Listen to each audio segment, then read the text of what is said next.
I withdrew $15 million in untraceable cryptocurrency, packed it tightly into a sleek leather suitcase, and deliberately left it sitting wide open on the floor of our master bedroom.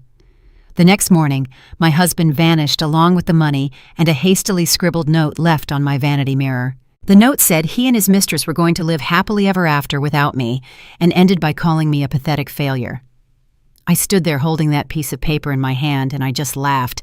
I laughed until my ribs ached and tears streamed down my face because before he ever laid his greedy hands on that suitcase, I had already switched every single thing inside it. He truly thought he had just stolen a one-way ticket to a tropical paradise, but in reality, he had just hand-delivered his own federal indictment, along with one for his little mistress, who just so happened to be my own flesh-and-blood sister. Before I tell you exactly what was waiting for them inside that bag, let me know where you are listening from in the comments below. Hit that like button and subscribe if you have ever had to teach your toxic family a lesson they will never, ever forget. I had spent the last decade building a venture capital firm from the ground up completely in the shadows. While my family mocked me for dropping out of college to play with code, I was quietly amassing a fortune that dwarfed anything they could ever comprehend. My husband Marcus thought I was just a mid-level data analyst making a modest salary. He thought he was the undisputed mastermind of our household, parading around in tailored suits that were secretly funded by my quiet investments. He thought he had completely outsmarted his quiet, unassuming wife. He was so very wrong. I barely had time to take another sip of my bourbon when my phone shattered the quiet elegance of my living room. I smoothed down the fabric of my emerald silk dress, relishing the cool material against my skin, and glanced at the caller ID flashing on the screen. It was a group video call from my mother, Patricia, and my father, Harold. I tapped the screen to answer and propped the phone against my crystal decanter. Before the image even fully loaded, my mother was already screaming so loudly the audio on my phone distorted. "Maya, where is your husband?" My mother demanded, her face red and contorted with an ugly rage. "You better tell me right now, because Bradley is having a full-blown panic attack in my kitchen, and you need to fix this." I took a slow, deliberate sip of my drink, letting the aged whiskey burn the back of my throat. Bradley is my brother-in-law, a man who married my sister Chloe and constantly paraded around our family gatherings in poorly tailored suits, acting like he was the next big investment guru. He ran what he called an exclusive crypto investment fund, but anyone with half a brain and access to basic public records could see the glaring cracks in his cheap veneer. "I don't keep my husband on a leash, Mom," I replied, keeping my voice perfectly level and devoid of any emotion. "He packed a bag and left early this morning. I assumed he had another one of his sudden very important business trips."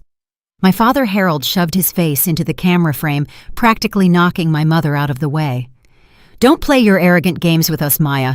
Your husband was supposed to transfer $5 million into Bradley's investment fund yesterday afternoon to cover a massive margin call. Bradley's entire portfolio just collapsed because Marcus vanished with the capital. What did you do to drive him away this time?" There it was, the inevitable pivot to blame me. It didn't matter that Marcus was a grown man making his own decisions, or that Bradley was a reckless fraud playing with other people's life savings. In the Jenkins household, if something went wrong, it was always somehow my fault. I was the eldest daughter, the one who supposedly lacked the natural charm and effortless grace of my younger sister, Chloe. They viewed me as a stubborn, difficult disappointment who dropped out of a prestigious college to hide behind computer screens, choosing a boring tech career over proper high society networking. My mother adjusted her perfectly styled hair, still trying to maintain her country club composure while her world burned. "You always do this, Maya. You always try to make yourself sound smarter than the men in this family. Marcus is a financial genius. Bradley is a visionary. You're just a bitter woman who couldn't keep her husband happy. If you had just paid more attention to him instead of your computer screens, he wouldn't have felt the need to run away." I set my glass down on the crystal, making a sharp clinking sound against the marble countertop. "It's fascinating how quickly you blame me, Dad." I leaned closer to the camera, making sure they could see the absolute calm in my eyes. "Just like 10 years ago, when you both forced me to pawn my only car to pay off Chloe's massive credit card debt. You remember that, right? She just had to have those designer bags to impress her sorority sisters. And you told me it was my duty as the older sister to sacrifice for the face of the family. You said she was the golden child who needed to maintain our reputation. Well, the golden face of the family seems to attract a lot of severe financial emergencies. My sweet, innocent sister who could do no wrong. She had been sleeping with my husband for over a year. I had known about it for exactly 11 months. I watched them exchange secret glances at Sunday dinners. I saw the way her foot would brush against his leg under the table while she smiled sweetly at me and complained about how stressful it was being married to a genius like Bradley. I let them think they were the smartest people in the room. I played the oblivious wife perfectly because I knew that revenge served cold was not just a saying, it was a requirement for absolute destruction. "Don't you dare bring up the past, Maya!" My mother shrieked, completely ignoring my point. "Bradley is losing everything. He needed that $5 million to save his business, and your husband just abandoned him in his hour of need. You need to sign the deed to your house over to Bradley right now to cover the loss. You owe this family your support.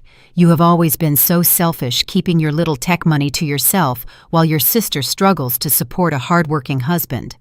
I actually laughed out loud this time, a genuine sound of amusement that seemed to confuse them both. "I owe you a house because your son-in-law made a bad bet." Mother listened to me very carefully. Bradley didn't lose that money to a bad investment, and Marcus didn't simply forget to make the transfer. Marcus stole it. He took every single dime of that $5 million, cleared out his own hidden offshore accounts, and ran. He's not coming back to save Bradley or anyone else. He has been planning this for months. The silence on the other end of the line was absolute. I could see the color completely drain from my father's face as the reality of my words began to sink in. But my mother, being the absolute master of denial, immediately shook her head side to side. "You're lying," she spat, her voice trembling with a mixture of rising fear and deep stubbornness. "Marcus is a good man from a good family. He would never do something like that to us.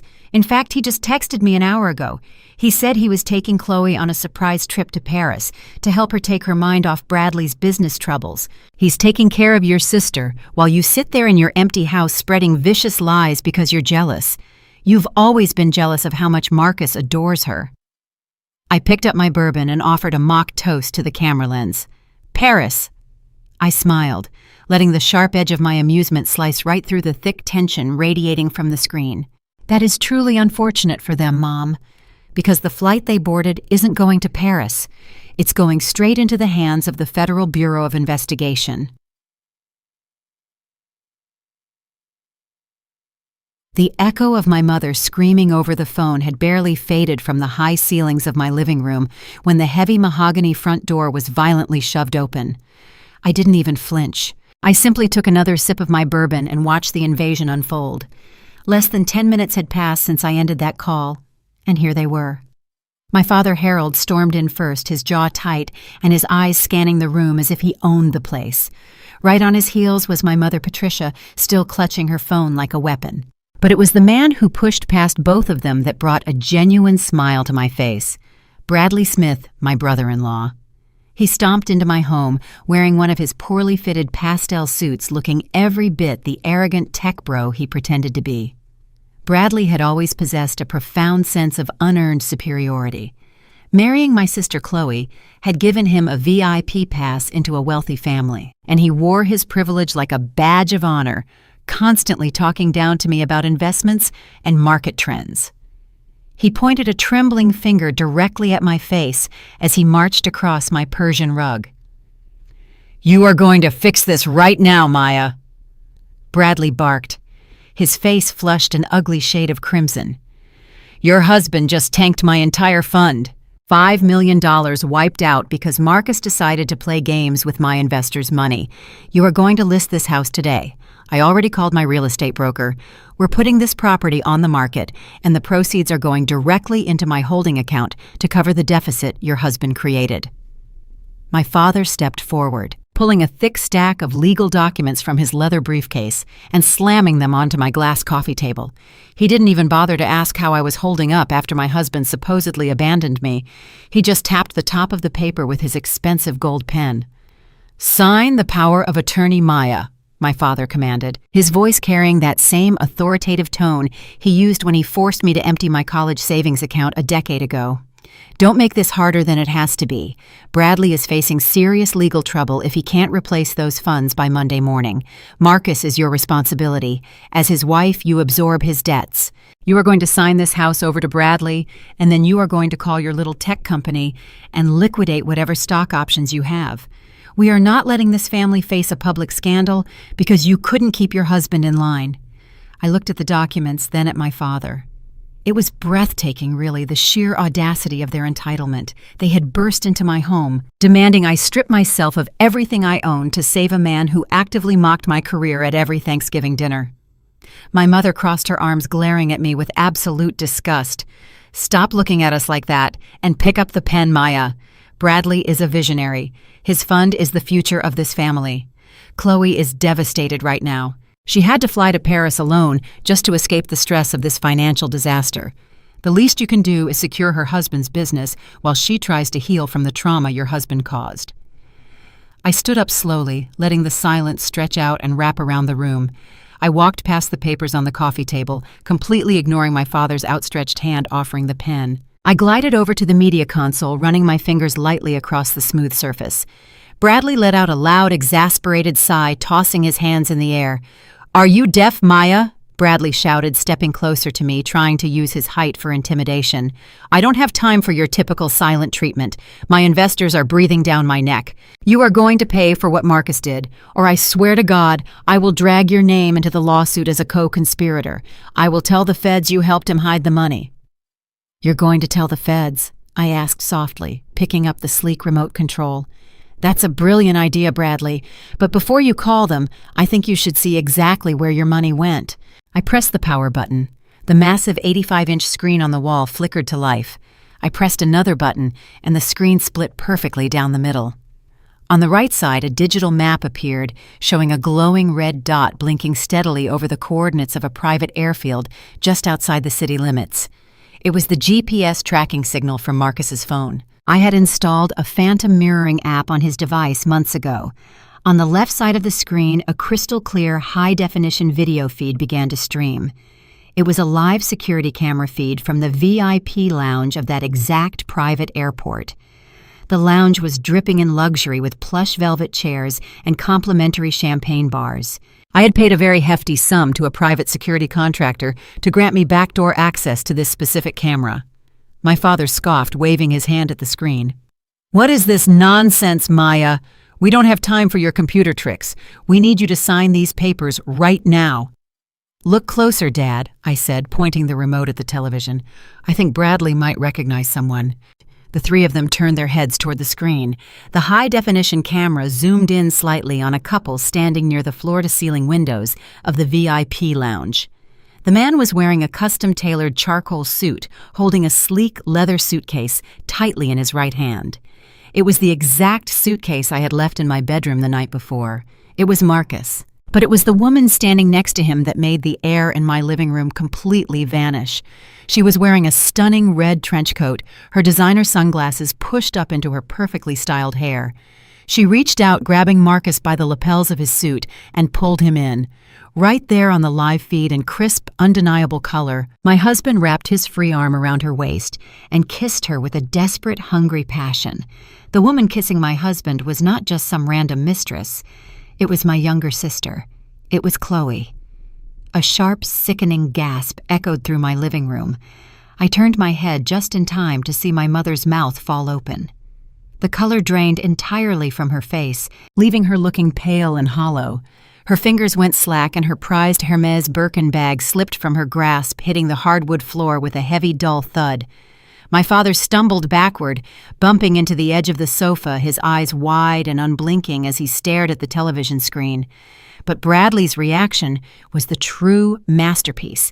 The arrogant, entitled tech bro, who had just threatened to throw me in prison, was standing completely paralyzed. His chest heaved as he watched his beautiful, perfect wife, the woman he thought was crying on a flight to Paris, currently running her hands through his brother-in-law's hair. His mouth opened to speak, but no sound came out. He just stared at the screen as Marcus and Chloe finally pulled apart, laughing together like two teenagers who had just pulled off the heist of the century. I took a step toward Bradley, closing the distance between us.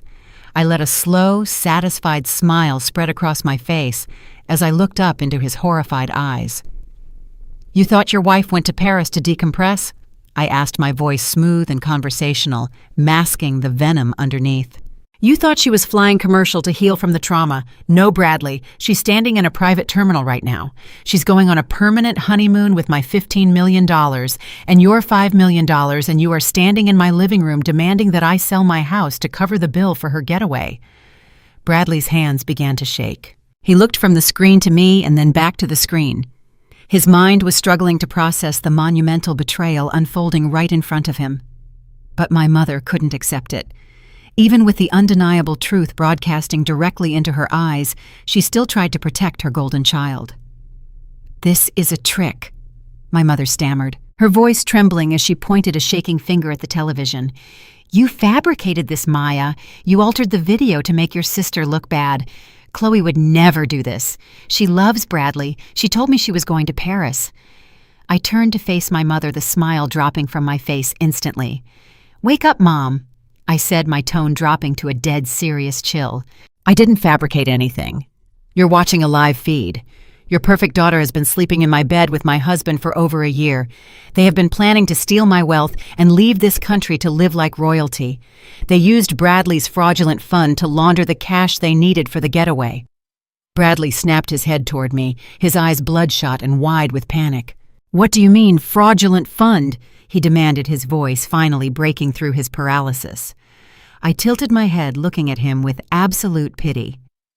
"I mean that your $5 million loss isn't an accounting error, Bradley. Marcus transferred that money into an offshore account that Chloe controls. They drained your entire operation. But don't worry about the money. You have much bigger problems to face today." I turned back to the television screen, watching Marcus casually set the leather suitcase down on a glass table in the lounge. He unlatched the locks and opened it, reaching inside to pull out his laptop. He was getting ready to check his balances. He was getting ready to bask in his stolen glory. I raised my bourbon glass toward the screen. "Right on schedule," I murmured. "Watch closely, everyone. You're about to see what happens when a rat finally takes the cheese." Bradley stood there with his mouth opening and closing like a fish pulled fresh from the water. The reality of his beautiful, status-obsessed wife wrapping her arms around my husband was completely breaking his brain. He jammed his hand into his pastel suit pocket and pulled out his phone. His fingers were trembling so violently, he dropped the device twice before finally dialing her number. He put it on speakerphone so we could all hear the automated voice telling him the number he was trying to reach had blocked incoming calls. She had completely shut him out. The realization hit him hard. But instead of sadness, it turned into a blind, frantic rage. He threw his phone against the wall, watching it shatter into pieces across my hardwood floor. He turned his bloodshot eyes on me. In his mind, I had to be the one pulling the strings. Because I worked in tech, he assumed I possessed some master password or some backdoor access to the accounts Marcus had drained. He lunged across the room, his hands reaching out to grab my throat, screaming that I needed to log in and freeze the blockchain transfers right this second. I didn't even blink. I didn't take a single step back.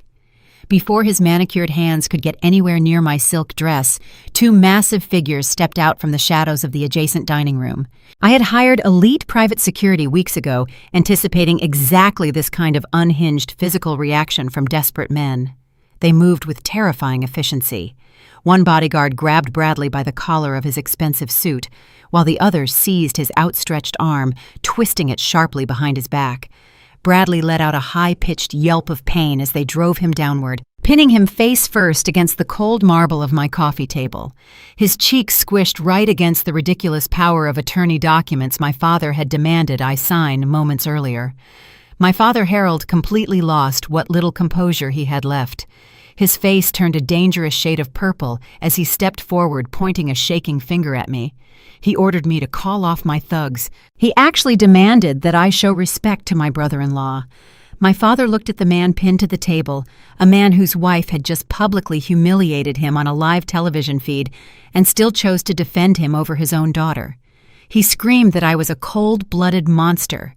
He said I was exactly like my grandmother, heartless, calculating, and completely devoid of human decency. The mention of my grandmother was supposed to be a devastating insult, but to me it was the highest compliment anyone could possibly give. My grandmother was the only person in this family who actually worked for what she had. She built a massive real estate portfolio from absolutely nothing, while my father squandered her legacy on country club memberships and terrible investments. She taught me how to read a balance sheet before I was 10 years old. I smiled at him, a slow, freezing smile that made him stop shouting instantly. I walked over to the side table, picked up a thick, heavy manila folder, and dropped it onto the glass coffee table right in front of Bradley's sweating face. The loud smack of the paper hitting the glass echoed in the silent room. I told my father to take a very good look at the man he was so desperately defending. I told him to open the folder. Inside were months of meticulous financial forensics that I had quietly compiled using my firm's advanced data analytics. I explained that Bradley was not a financial genius. He was not a visionary entrepreneur. His entire cryptocurrency investment fund was nothing but a cheap, glorified Ponzi scheme. He was using new investor money to pay off the old investors, skimming millions off the top, to fund Chloe's lavish lifestyle and his own expensive habits. There was no proprietary trading algorithm. There was no genius market strategy. It was a house of cards waiting for a strong breeze. Bradley tried to squirm under the weight of the security guard, but the man simply pressed harder, pushing Bradley's face further into the table. My mother, Patricia, began to sob quietly, covering her mouth with her hands as the illusion of her perfect family crumbled into dust. But that wasn't even the worst part. I looked my father dead in the eye and delivered the final absolute blow. I explained that the $5 million Marcus had just stolen, the money Bradley was begging me to replace, didn't belong to regular retail investors. It belonged to a highly organized money laundering cartel operating out of Miami. Bradley had gotten completely desperate when his funds started bleeding cash, and he took their dirty money to keep his sinking ship afloat. And now that the money was gone, those extremely dangerous people were not going to call the local police or file a civil lawsuit. They were going to collect their debt in blood. I leaned down, bringing my face close to Bradley's trembling head, and then looked back up at my father. I told him that since he had personally co-signed the original bank loan to help Bradley start his shiny new business, his name was right there on the cartel's ledger too. I smiled brightly at my parents and informed them that the violent people Bradley owed would be knocking on their front door in exactly 24 hours. The shiny skin of a sliced plum on my glass coffee table blurred in my vision, melting seamlessly into the glossy golden skin of the massive roasted turkey sitting in the center of my dining room table 48 hours earlier. The air in the room back then was thick and suffocating, bathed in a warm yellow glow from the crystal chandelier overhead that made the entire holiday scene look like a grotesque painting of gluttony and deceit. The smell of sage butter and heavy, expensive perfume lingered in the tight space pressing down on my chest as I sat silently at the foot of the table. Bradley was holding court at the opposite end, a position he had presumptuously claimed the moment he walked into my house for the Thanksgiving holiday. He swirled a heavy pour of my most expensive vintage Cabernet, projecting the aura of a Wall Street titan while enthusiastically pitching his cryptocurrency investment fund. He threw around meaningless buzzwords like decentralized ledgers, algorithmic yield farming, and guaranteed quarterly returns with the slick, practiced cadence of a seasoned con artist. My father Harold leaned forward, resting his elbows on the imported linen tablecloth, hanging on to Bradley's every word, as if the man were dispensing sacred financial wisdom. My mother Patricia nodded along, taking delicate bites of her cranberry stuffing. She looked across the table at me, offering one of her signature tight-lipped smiles that always preceded an insult. She announced to the table that it was truly a blessing that Bradley was willing to let family in on the ground floor of his exclusive fund. She then pointedly added that it was incredibly fortunate Marcus had the financial foresight to manage my recent little windfall. In her mind, the $15 million I had earned from selling the data analytics firm I built from absolute scratch was merely a stroke of dumb luck. To my parents, my decade of missed holidays, sleepless nights, and relentless ambition was a fluke. They firmly believed my husband was the necessary adult required to handle the actual business of managing that kind of capital. I sat quietly, cutting my turkey with surgical precision. I let them talk. I let them weave their web of self-importance. Marcus sat to my right, adjusting the cuffs of his custom Italian suit. He leaned back in his dining chair, adopting the posture of a benevolent king, ready to bestow gifts upon his loyal subjects. He casually announced to the breathless room that after reviewing Bradley's prospectus, he was fully committed to backing the fund. He promised to inject the entire $15 million of my company's sale money into Bradley's operation. He spoke about the money as if he had earned it himself, framing the decision as his brilliant strategic masterstroke to secure our family's generational wealth. Bradley practically vibrated with excitement, raising his wine glass in a toast to Marcus, calling him a true visionary. My parents beamed with pride, completely ignoring the absurd fact that their son-in-law was casually promising away my entire life's work without so much as glancing in my direction for approval. Sitting directly across from Marcus was my younger sister Chloe. She wore a pristine white cashmere sweater, looking every bit the innocent, golden child my parents had raised her to be. She offered Marcus a sweet, admiring smile, telling him how incredibly generous and brilliant he was. She said Bradley was so lucky to have a mentor like him to guide his business. As she spoke, I reached across the table to pick up a large silver serving spoon resting near the mashed potatoes. The polished antique silver was curved perfectly, acting like a highly reflective convex mirror. As I lifted the spoon, the reflection caught the shadowed space beneath the heavy linen tablecloth.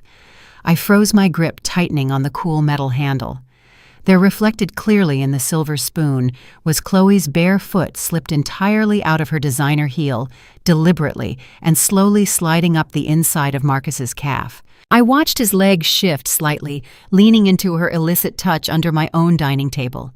A microscopic smirk played at the corner of his mouth as he took a sip of his wine, maintaining perfect eye contact with my father while my sister caressed him in plain sight. A cold, absolute clarity washed over me. I didn't drop the spoon. I didn't scream. I didn't throw my wine in his face and demand they leave my house. Instead, I served myself a modest portion of potatoes and set the spoon down gently. They thought I was blind. They thought I was a pathetic workaholic who was so disconnected from reality that I would just sit there and blindly fund their twisted fantasy life. Marcus, feeling the massive rush of adrenaline from the secret physical contact and the family's relentless adulation, decided he needed to prove his absolute dominance right then and there. He snapped his fingers, declaring that talk was cheap and he was a man of action.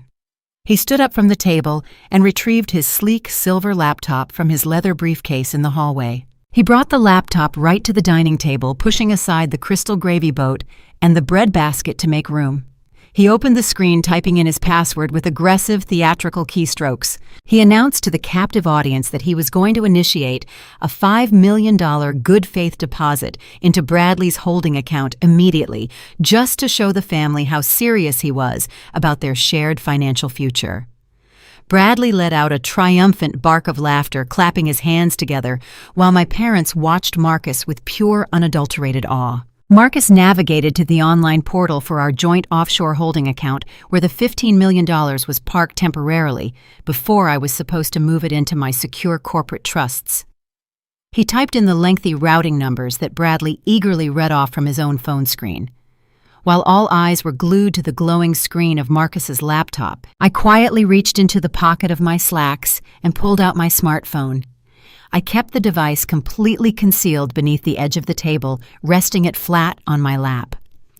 I used my thumb to unlock the screen and bypass the standard applications, opening a hidden encrypted security program I had personally coded months ago when I first suspected Marcus was trying to move my assets. Marcus hovered his finger over the Enter key, boasting about the massive exponential returns they were going to see by the end of the fiscal quarter. He looked directly at Chloe, giving her a subtle, knowing wink that made my stomach turn with disgust. He told Bradley to refresh his banking app in exactly 30 seconds because his life was about to change forever. I watched Marcus's finger descend toward the keyboard. At that exact split second, my thumb pressed the heavy red activation icon on my phone screen. The command bypassed the bank's standard servers, communicating directly with the primary security node of our joint offshore account. Marcus hit the enter key with a loud, decisive clack. He leaned back, crossing his arms behind his head and waiting for the standard green confirmation screen to appear. But the screen didn't turn green. Instead, a glaring bright red banner slashed across the entire width of his laptop monitor. A harsh digital error chime echoed through the quiet dining room, cutting through the festive holiday atmosphere like a siren. Marcus frowned, leaning forward and squinting at the screen. He aggressively hit the refresh button. The red banner remained completely unchanged. He muttered a curse under his breath, pulling out his own phone and frantically opening his mobile banking application. He tapped the screen repeatedly, his face growing redder by the second as the network struggled to load. The app finally opened, displaying a giant warning icon right over the primary balance. The dining room went completely dead silent. The joyous, celebratory energy evaporated instantly, replaced by a thick, suffocating tension that seemed to suck the oxygen from the air. My mother lowered her wine glass, asking tentatively if everything was all right with the transfer. Bradley leaned over the table, staring at the laptop screen with wide, panicked eyes, his hands gripping the edge of the mahogany wood. Marcus slowly lowered his phone. The color had completely drained from his face, leaving him looking pale and suddenly very small. The error message on his screen was unmistakable. Account frozen. Security protocol initiated. Contact primary administrator. His head snapped up. His eyes bypassed. Bradley bypassed my parents and locked directly onto me, sitting quietly at the end of the table with my hands neatly folded in my lap. The fake benevolent smile melted off his face, replaced by a mask of pure, unhinged rage. His chest heaved as he slammed his hands flat against the mahogany table, causing the fine china and crystal glasses to rattle violently. "What the hell did you just do to our joint account?" I stared back at him, letting my eyes widen into a perfect mask of bewildered innocence. The silence in the dining room was absolute, broken only by the sound of Bradley's heavy, panicked breathing and the faint hum of the crystal chandelier above us.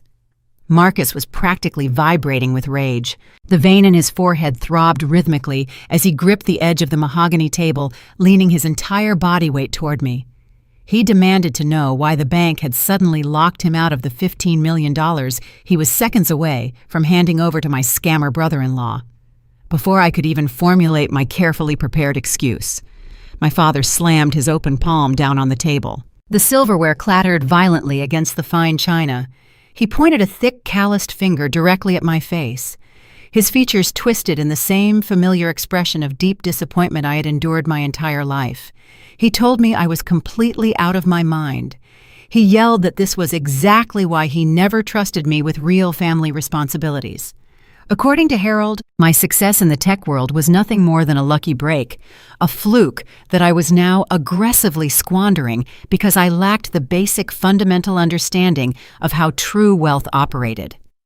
He looked at Marcus with profound apology, acting as if my husband was the true victim of my incompetence. He told Marcus he was deeply sorry that I was acting like a hysterical, controlling woman who couldn't recognize a golden investment opportunity when it was handed to her on a silver platter. My mother didn't miss a single beat. Patricia set her wine glass down with a sharp, distinct clink and immediately joined the firing squad. She leaned across the table, her heavy, expensive perfume wafting toward me, masking the scent of the roasted turkey. She shook her head dramatically, declaring that I was suffocating my husband. She told the entire table that she had warned Marcus before our wedding that I possessed a deeply stubborn and uncooperative nature. In her twisted narrative, I was the broken, defective daughter who refused to be a supportive wife. She lamented loudly that a man of Marcus's brilliant financial caliber was being held back by a woman who insisted on hoarding her money like a paranoid miser instead of trusting the man who had supposedly sworn to protect her. I kept my hands folded neatly in my lap, pressing my fingernails into my palms to keep from smiling. They were performing exactly as I knew they would. The golden rule of my family was simple whenever there was a conflict default to destroying Maya. Then came the performance I was truly waiting for. Chloe shifted in her chair, her pristine white cashmere sweater catching the warm light of the chandelier. She looked at Marcus with wide, doe eyes swimming with manufactured sympathy. She reached across the table and placed her hand gently over his knuckles, the same knuckles that had just violently struck the dining table. She let her fingers linger there for just a second too long, a brazen display of affection disguised as sisterly comfort. Chloe sighed softly, letting her gaze drift over to me with an expression of profound pity. She said she simply didn't understand why I had to make everything so difficult. She told me that if Bradley ever needed her support for his business, she would give him everything without a single question. She tilted her head, her voice dropping an octave as she took her final calculated dig. She said, "Marcus worked so incredibly hard for our family, and it was truly tragic that he had to fight his own wife just to secure our financial future." The implication hung heavy and toxic in the air. I didn't deserve him. I was a failure of a wife, and Chloe, with her boundless empathy and understanding, was the woman he truly deserved. The urge to reach across the table, grab her by her perfectly styled hair, and drag her face first into the cranberry sauce was incredibly strong. But I am not a creature of impulse. I am a creature of strategy. I knew that if I exploded right then and there, I would become the hysterical woman they were already accusing me of being. I would give them exactly what they wanted. So I did what I do best. I adapted, and I gave them a completely different show. I forced my breathing to hitch. I dropped my gaze to my lap, letting my shoulders slump forward in a posture of absolute defeat. I bit the inside of my cheek hard enough to draw blood, letting the sharp physical pain push hot, genuine tears into my eyes. When I finally looked back up at Marcus, my eyes were brimming with moisture, and my voice trembled perfectly. I told him I was so sorry. I let a single tear spill over my lashes and roll down my cheek. I explained in a fragile, stammering voice that I hadn't done anything malicious to the account. I spun a masterful lie detailing how the sudden aggregation of $15 million from the sale of my company had triggered an automatic federal anti-money laundering audit. I told him the banking algorithms had automatically frozen the routing numbers because we had never attempted to transfer that kind of capital in a single transaction before. I made myself look terrified, overwhelmed, and completely out of my depth. I looked at my father, apologizing profusely for embarrassing the family. I looked at Bradley, who was still sweating profusely, and swore to him that I fully intended to fund his venture. I played the role of the submissive, panicked wife to absolute perfection. Marcus stared at me, his chest still heaving, but the sheer force of his rage began to shift into greedy calculation. His massive ego simply could not resist the sight of me crumbling before him. He demanded to know how long the audit freeze would last, his tone still dripping with condescension. I wiped my cheek with the back of my hand, sniffing softly. I told him the bank representative had assured me the digital freeze would automatically lift in exactly 24 hours once the compliance review was complete. But I didn't stop there. I knew I needed to hand him the ultimate bait to keep him right where I wanted him. I leaned forward, dropping my voice into a conspiratorial whisper meant only for him, but loud enough for Chloe to hear. I told him we didn't even have to wait for the digital accounts to clear. I reminded him about the encrypted cold wallet, the physical hard drive where I kept my original uncached crypto assets. I promised him that the physical ledger was sitting safely in my personal wall safe upstairs. I swore to him that tomorrow night, when the biometric security lock on the safe cycled its weekly reset, I would hand him the master passcode.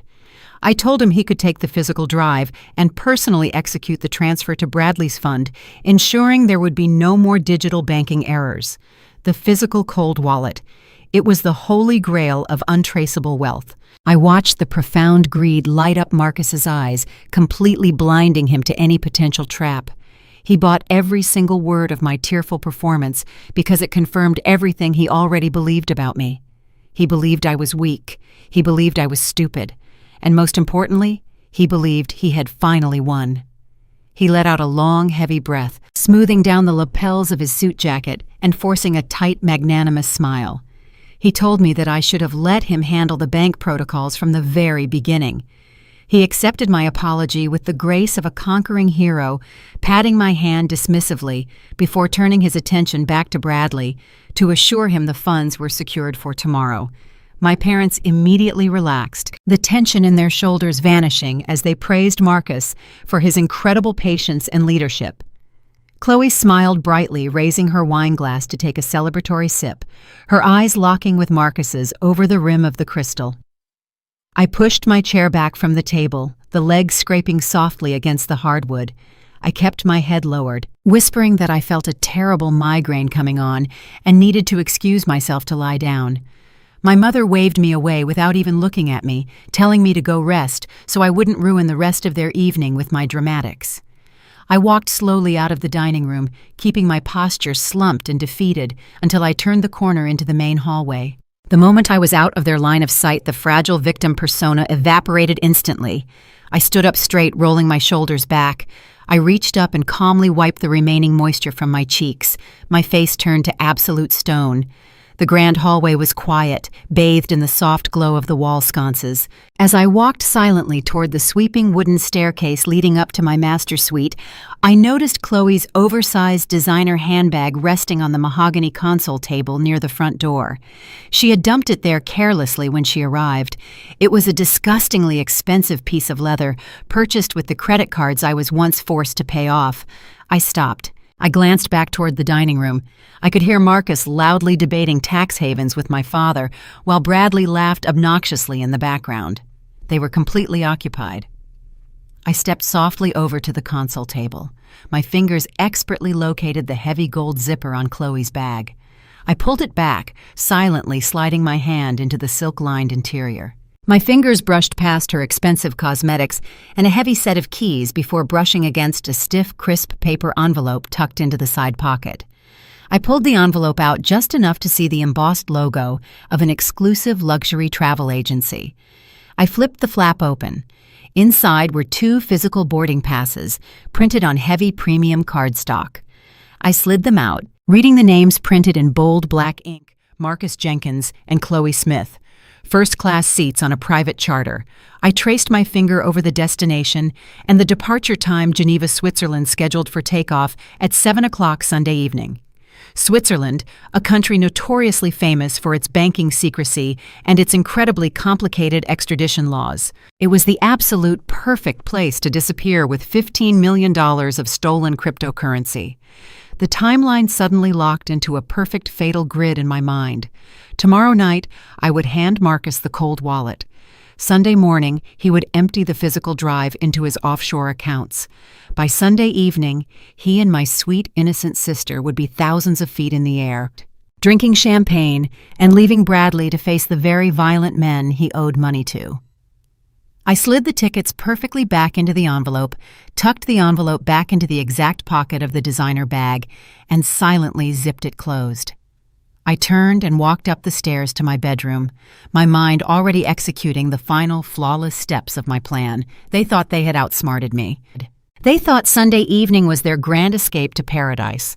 They had no idea that Sunday evening was the exact moment the steel jaws of my trap were going to snap shut permanently.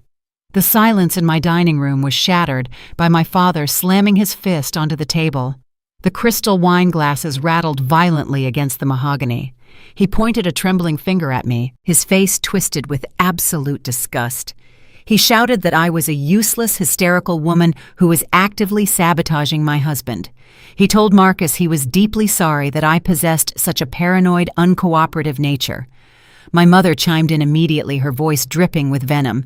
She declared to the entire table that she had always known I would hold Marcus back. She called me a pathetic control freak who lacked the basic intelligence to understand high-level finance. But it was Chloe who delivered the final theatrical touch. She kept her hand resting on Marcus's arm, looking at him with wide, sympathetic eyes. She sighed softly, saying, "It was truly a tragedy that Marcus worked so incredibly hard for this family, only to be fought at every turn by a wife who never truly deserved him." I didn't scream. I didn't throw my wine glass. I let my shoulders slump forward, collapsing inward like a fragile, frightened bird. I bit the inside of my cheek until I tasted copper, forcing hot, genuine tears to well up in my eyes. I let my breath hitch, perfectly mimicking a panic attack. I looked up at Marcus, my voice trembling and weak. I stammered out a pathetic apology. I told him I didn't do anything maliciously. I fed them a desperate lie, explaining that the sudden aggregation of $15 million from my company sale had triggered an automatic federal anti-money laundering audit. I sobbed, saying the bank algorithms had frozen the transfer because of the sheer volume of the transaction. I made myself look terrified and completely out of my depth. Marcus stared at me, his chest heaving. His massive ego simply could not resist the sight of me crumbling before him. The raw anger in his eyes slowly shifted into greedy calculation. He demanded to know how long the audit would take, his tone dripping with absolute contempt. I wiped my face with trembling hands. I told him the bank representative assured me the digital freeze would lift in exactly 24 hours, but I knew I needed to hand him the ultimate bait. I dropped my voice to a frantic whisper, promising him that we didn't even have to wait for the digital accounts. I reminded him about the encrypted hardware wallet, the physical cold storage drive sitting in my bedroom wall safe. I swore to him through fake tears that tomorrow night, when the biometric lock cycled its weekly reset, I would hand him the master passcode. I told him he could take the physical drive and execute the transfer to Bradley himself, ensuring there would be no more banking errors. He bought every single word. They all did. They believed my performance because it confirmed exactly what they wanted to believe about me. I was weak. I was stupid. And Marcus had finally won. He let out a heavy breath, smoothing his suit jacket and magnanimously accepting my apology. He told me I should have let him handle the banking protocols from the start. My parents immediately relaxed, praising his patience. Chloe smiled brightly, taking a celebratory sip of her wine. I pushed my chair back, whispering that I had a terrible migraine and needed to lie down. My mother waved me away without looking at me, telling me to go rest so I wouldn't ruin the rest of their evening. I walked slowly out of the dining room, keeping my posture slumped until I turned the corner into the main hallway. The moment I was out of their line of sight, the tears stopped instantly. My face turned to absolute stone. As I walked toward the sweeping wooden staircase, I noticed Chloe's oversized designer handbag resting on the console table near the front door. She had dumped it there carelessly when she arrived. I stopped. I could hear Marcus loudly debating tax havens with my father in the dining room. They were completely occupied. I stepped softly to the table and located the heavy gold zipper on Chloe's bag. I pulled it back silently, sliding my hand into the silk interior. My fingers brushed past her cosmetics and a set of keys before touching a stiff paper envelope tucked into the side pocket. I pulled it out just enough to see the embossed logo of a luxury travel agency. I flipped the flap open. Inside were 2 physical boarding passes printed on heavy premium cardstock. I read the names printed in bold black ink: Marcus Jenkins and Chloe Smith. First-class seats on a private charter. The destination was Geneva, Switzerland. The departure time was 7 o'clock Sunday evening, Switzerland, a country notoriously famous for its banking secrecy and complicated extradition laws. The timeline locked perfectly into place. Tomorrow night, I would hand Marcus the cold wallet. Sunday morning, he would empty the drive into his offshore accounts. By Sunday evening, he and my sweet, innocent sister would be thousands of feet in the air, leaving Bradley to face his financial ruin alone. I slid the tickets back into the envelope, tucked it into the exact pocket of the designer bag, and silently zipped it closed. I turned and walked up the stairs to my bedroom, my mind cold and perfectly clear. I bypassed my bedroom entirely and walked down the hall to the small utility closet. I moved the cleaning supplies aside and pressed my thumb against a hidden biometric scanner flush against the baseboard. A section of the wall clicked and slid open, revealing my true sanctuary. My secret home office was bathed in the cool blue light of 3 massive ultra-high-definition monitors. This was my domain, the place where I had built my tech empire, while they thought I was just playing with computers. I sat down in the ergonomic leather chair and woke the system. My fingers flew across the mechanical keyboard with blistering speed. I initiated the backdoor access protocol I had silently installed on Marcus's silver laptop months ago. Within seconds, I was inside his hard drive, bypassing his pathetic firewall. I didn't just want to see the money transfers. I wanted to see his entire digital footprint. I ran a deep forensic sweep targeting hidden folders, encrypted zip files, and deleted document caches. The progress bar hit 100%. A hidden directory materialized on my center screen. I opened it and my blood ran absolutely cold. It was a collection of high-resolution, scanned legal documents. I opened the first file. It was a commercial loan guarantee agreement for Bradley's fraudulent cryptocurrency fund. The debt was $5 million, but the lender was not a bank. The lender was a shell corporation tied directly to the Miami money laundering cartel I had been tracking. I zoomed in on the final page of the document. Right there on the signature line was my name, my signature flawlessly forged. The sheer magnitude of their evil washed over me. Marcus and Chloe were not just planning to steal my $15 million and run away to Switzerland. They were using my name to guarantee the cartel money Bradley had lost. When the cartel came to collect their $5 million debt, Marcus and Chloe would be untouchable in Geneva. I would be the one left holding the bag. I would be the one the cartel targeted. They didn't just want to leave me broke. They wanted me dead or rotting in a federal prison. A dark, dangerous calm settled over my mind. The time for tears was over. The time for playing the victim was dead. I opened the bottom drawer of my desk and pulled out a brand new sealed cryptocurrency hardware wallet. It was a sleek, heavy piece of black metal that looked exactly like the one I kept in my wall safe. I plugged it into my secure terminal. I was not going to put $15 million on this drive. I was going to build a weapon. I opened my code editor and began to type. Line after line of complex, aggressive malware flooded my screens. I wasn't just writing a virus. I was building a highly sophisticated, zero-day digital honey trap. I embedded the malicious payload directly into the root firmware of the USB drive, completely masking it from any standard antivirus software. I coded the trigger with absolute precision. The moment Marcus plugged this physical drive into any networked computer and entered the password, the trap would spring. It would not display a balance. It would not open a transfer portal. Instead, the script would execute silently in the background. It would instantly package every single piece of evidence I had just downloaded: the forged cartel loan documents, the offshore routing numbers, Bradley's fraudulent ledger, and the emails between Marcus and Chloe planning their escape. But I didn't stop there. I added a tracking beacon.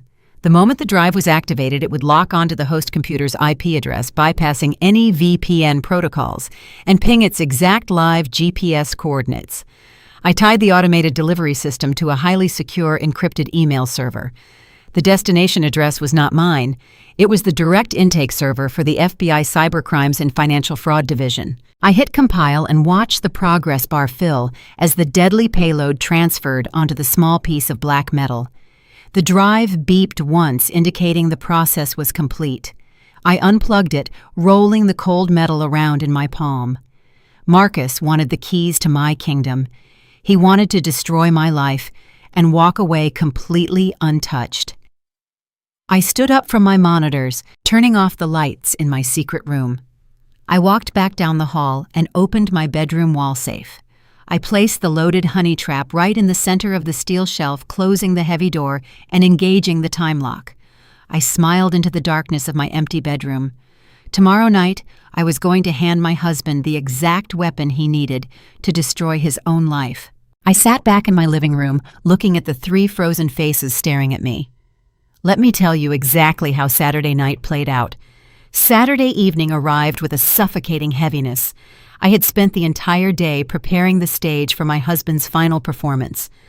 The honey trap, USB drive, cold and heavy with its malicious code, was already sitting perfectly centered on the top steel shelf of my wall safe. I had also taken the liberty of swapping out my prescription sleeping medication with simple chalky vitamin supplements. I needed a clear head. I needed to be wide awake for what was about to happen. Marcus walked into our master bedroom just past 10 o'clock. The dim, ambient lighting from the bedside lamps cast long shadows across the walls. He was wearing his expensive silk pajamas, smelling strongly of his signature sandalwood cologne. It was the same cologne I had smelled on Chloe's cashmere sweater the night before. I was sitting on the edge of the bed, wearing a silk robe, holding a glass of water, and staring blankly at the wall, playing the part of a woman completely broken by the stress of a federal financial audit. He sat down next to me, and the mattress dipped under his weight. He reached out and wrapped his arm around my shoulders, pulling me into his chest. My skin crawled at his touch, but I forced my muscles to relax. I let my head rest against him, listening to the steady, deceitful rhythm of his heartbeat. "You look exhausted, Maya," Marcus murmured, pressing a soft, sickeningly fake kiss to the top of my head. "You've been carrying too much weight. You've been working yourself into the ground for years, and this audit is just the final straw. I hate seeing you this stressed out." I nodded slowly, keeping my eyes downcast. I told him I just wanted it all to be over. I told him I wanted the money transferred so Bradley could leave us alone and we could finally go back to our normal lives. "That is exactly what we are going to do," Marcus said, his voice thick with manufactured empathy. He gently tilted my chin up, forcing me to look into his eyes. He had perfected the look of the devoted, supportive husband. "I'm going to take care of everything, but I need you to trust me, Maya. I need you to let me carry this burden for you. This $15 million is going to change our lives. We are going to build a legacy, but the digital banking system is too volatile right now. You saw what happened at dinner. We can't risk another automated freeze." He paused, letting the silence stretch carefully, orchestrating his next move. "I need the passcode to the wall safe, Maya," he said, his tone dropping into a soft, reassuring whisper. "Give me the combination. Let me take the cold wallet tomorrow morning and execute the transfer to Bradley in person. I will go directly to the secure terminal at my firm. No automated banking algorithms, no federal red flags, just a clean, direct hardware transfer. Then you can finally rest." I let a few seconds of silence pass. I made him wait for it. I needed him to believe that I was genuinely conflicted, that I was surrendering my ultimate control out of pure desperation and trust in him. I let out a shaky breath and whispered the 6-digit sequence. Marcus's eyes flashed with a brief, uncontrollable spark of triumph. It was so fast someone else might have missed it, but I saw the raw, unadulterated greed bleed through his supportive husband facade. He kissed my forehead again, thanking me, and promising that tomorrow everything would be perfectly resolved. I reached for the small amber pill bottle on my nightstand. I shook out 2 of the chalky white vitamins I had placed inside earlier that day. I swallowed them with a sip of water, making sure he watched me take my supposed heavy sedatives. I told him my head was pounding, and I just needed to sleep through the night. He tucked the duvet around my shoulders, playing the role of the caretaker to the very bitter end. He turned off the bedside lamp, plunging the room into darkness. He lay down beside me, staring at the ceiling. I closed my eyes and began the most difficult acting job of my entire life.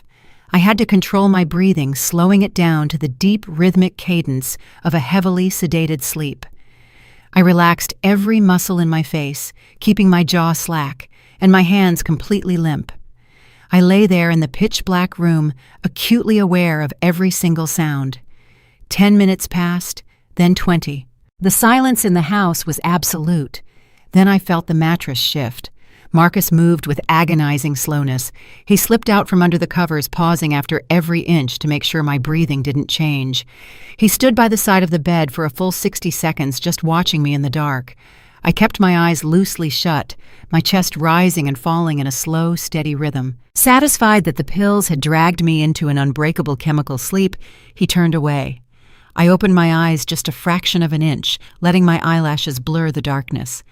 The moonlight filtering through the plantation shutters provided just enough illumination to see his silhouette moving across the room. He didn't turn on a flashlight.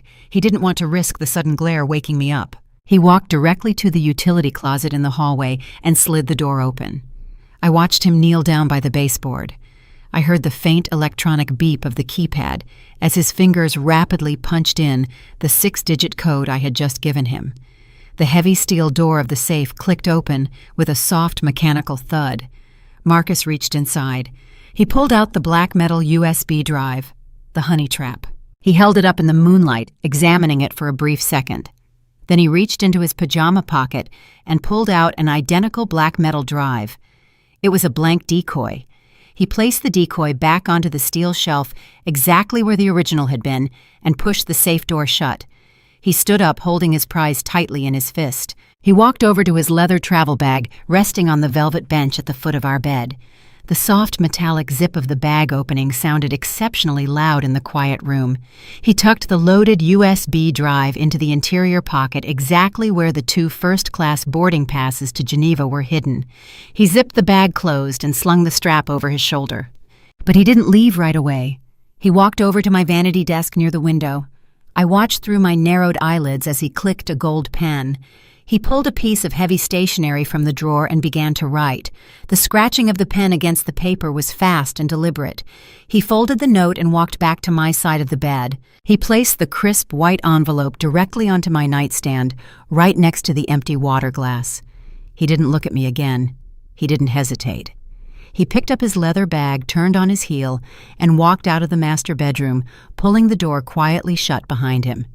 I didn't move a single muscle until I heard the distant, muffled sound of the front door closing. A few seconds later, the faint hum of his luxury sports car engine echoed from the driveway.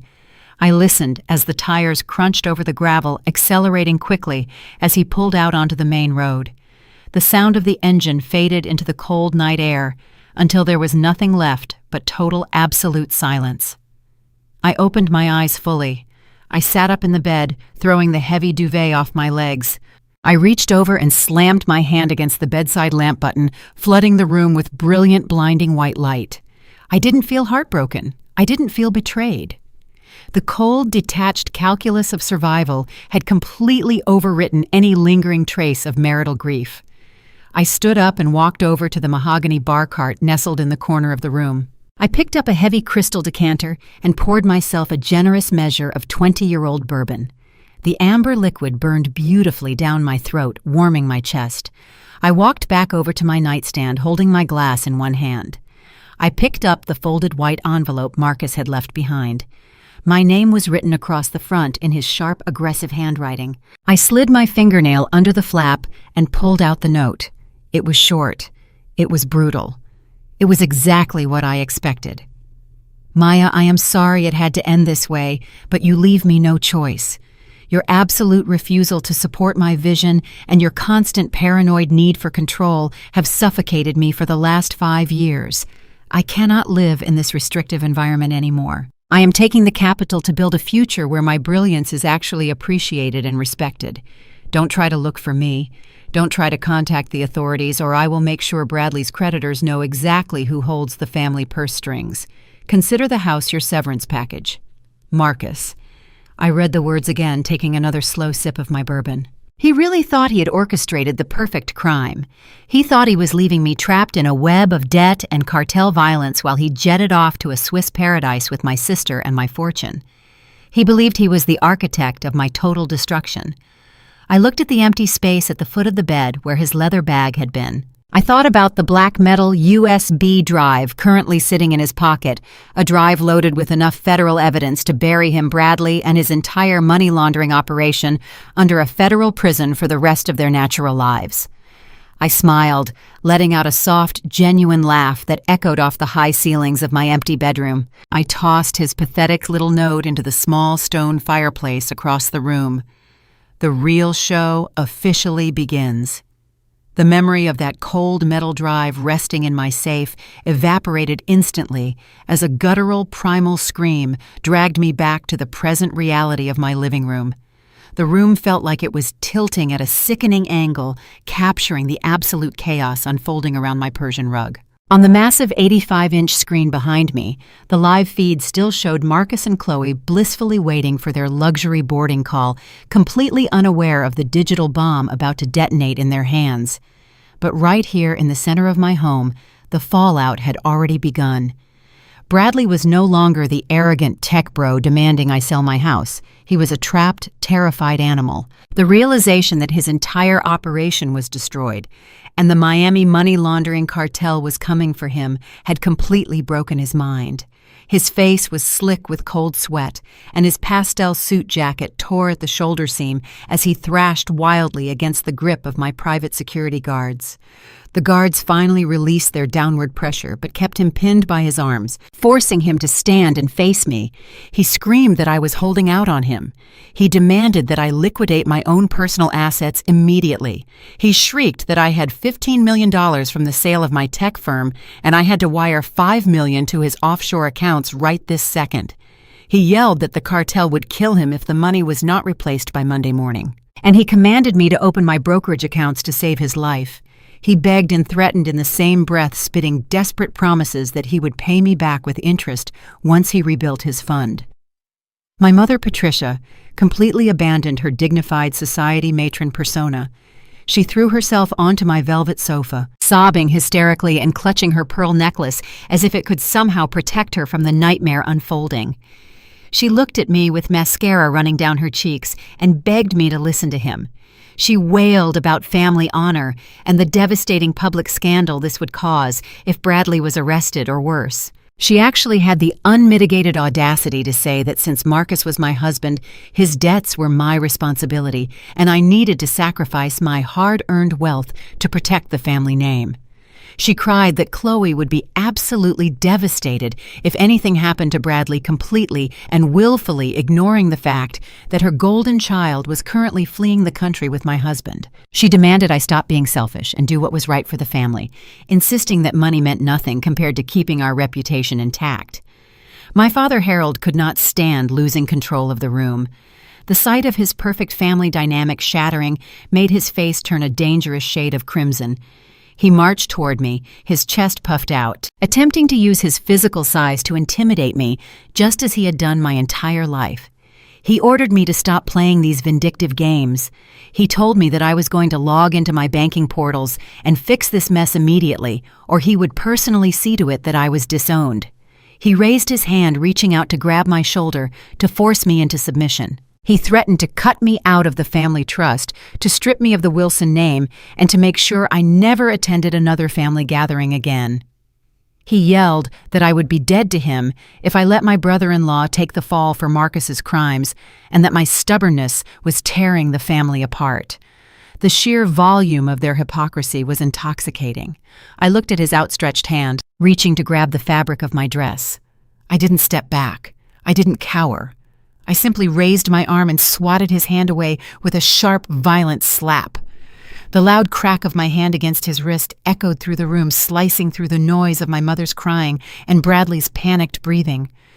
My father stumbled back, grasping his wrist in absolute shock. Nobody had ever physically defied him. His eyes went wide as he stared at me, unable to comprehend that his lifelong control over me was completely gone. I walked slowly over to the mahogany side table. I picked up a second manila folder, much thicker and heavier than the first one. I turned around and slammed it down onto the glass coffee table right next to the cartel ledger. The sound made my mother jump. I looked my father dead in the eye, my voice dropping to a freezing, lethal whisper that commanded absolute silence in the room. I asked him what moral authority he thought he possessed to disown me. I told him he had no family honor left to protect and no high ground left to stand on. I looked at my mother, who had stopped crying and was staring at the thick folder with growing horror. I explained exactly what I had found while conducting my deep financial forensics into Bradley's fraudulent fund. I told them that when I was 18 years old, struggling to pay for my college tuition by working 3 exhausting jobs, my loving parents had secretly stolen my identity. They had used my social security number and forged my signature to open an offshore shell company. They used my clean, innocent financial identity to help Bradley funnel his early untaxed income through a labyrinth of fake corporate entities. They had made me the sole legal owner of a fraudulent corporation, actively committing federal tax evasion in my name so Bradley could buy his first luxury sports car and Chloe could have her extravagant dream wedding. I detailed exactly how the Internal Revenue Service would view this discovery. I recited the specific federal statutes they had violated and the severe mandatory minimum sentences attached to identity theft and tax fraud. I explained that if the authorities had ever audited that shell company, I would have been the one facing 20 years in a federal prison, while they sat in their country club, sipping mimosas and complaining about how I ruined their reputation. They had literally sold my future and my freedom to fund my sister's lavish lifestyle and protect Bradley's fragile ego. I kept my voice perfectly level as I described the sheer volume of illicit transactions they had routed through my name. I told them I possessed the original incorporation documents, the fake board meeting minutes signed by my father, and the digital transfer logs tracing the illegal funds directly back to Bradley's personal bank accounts. I explained that they had treated my life as entirely disposable, a convenient shield to absorb their own criminal liability. The room went dead silent. The only sound was the heavy breathing of the security guard standing behind Bradley. My father's mouth opened and closed, but no words came out. His face drained of all color, leaving him looking old and pathetic. The authoritarian patriarch had been completely unmasked as a common fraud. My mother let out a small, strangled gasp, pressing her hands over her mouth, as the reality of her crimes was laid bare on my coffee table. Bradley stared at the folder, his eyes wide with a completely new kind of terror, realizing that I possessed the exact documents that could send them all to federal prison long before the cartel ever reached them. I smiled at the three of them, letting the absolute weight of their destruction settle over their shoulders. I told them they were not going to disown me because I was the one holding the keys to their cages. I stepped away from the coffee table, slowly circling the perimeter of the Persian rug. The heavy silence in the room was broken only by the rhythmic click of my heels against the hardwood floor. I moved like a predator, perfectly comfortable in the trap I had built.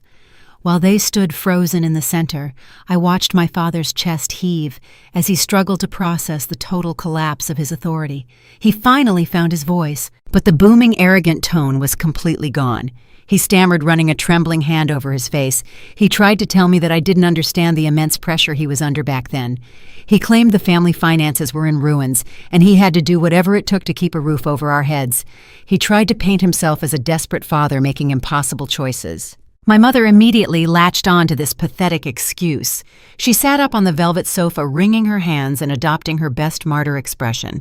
She told me I was the eldest daughter. She said it was my duty to sacrifice for the greater good of the family. She actually tried to convince me that committing federal fraud in my name and exposing me to decades in prison was an act of parental love meant to ensure we all survived a difficult period. I stopped pacing and let out a sharp, cold laugh that made my mother flinch.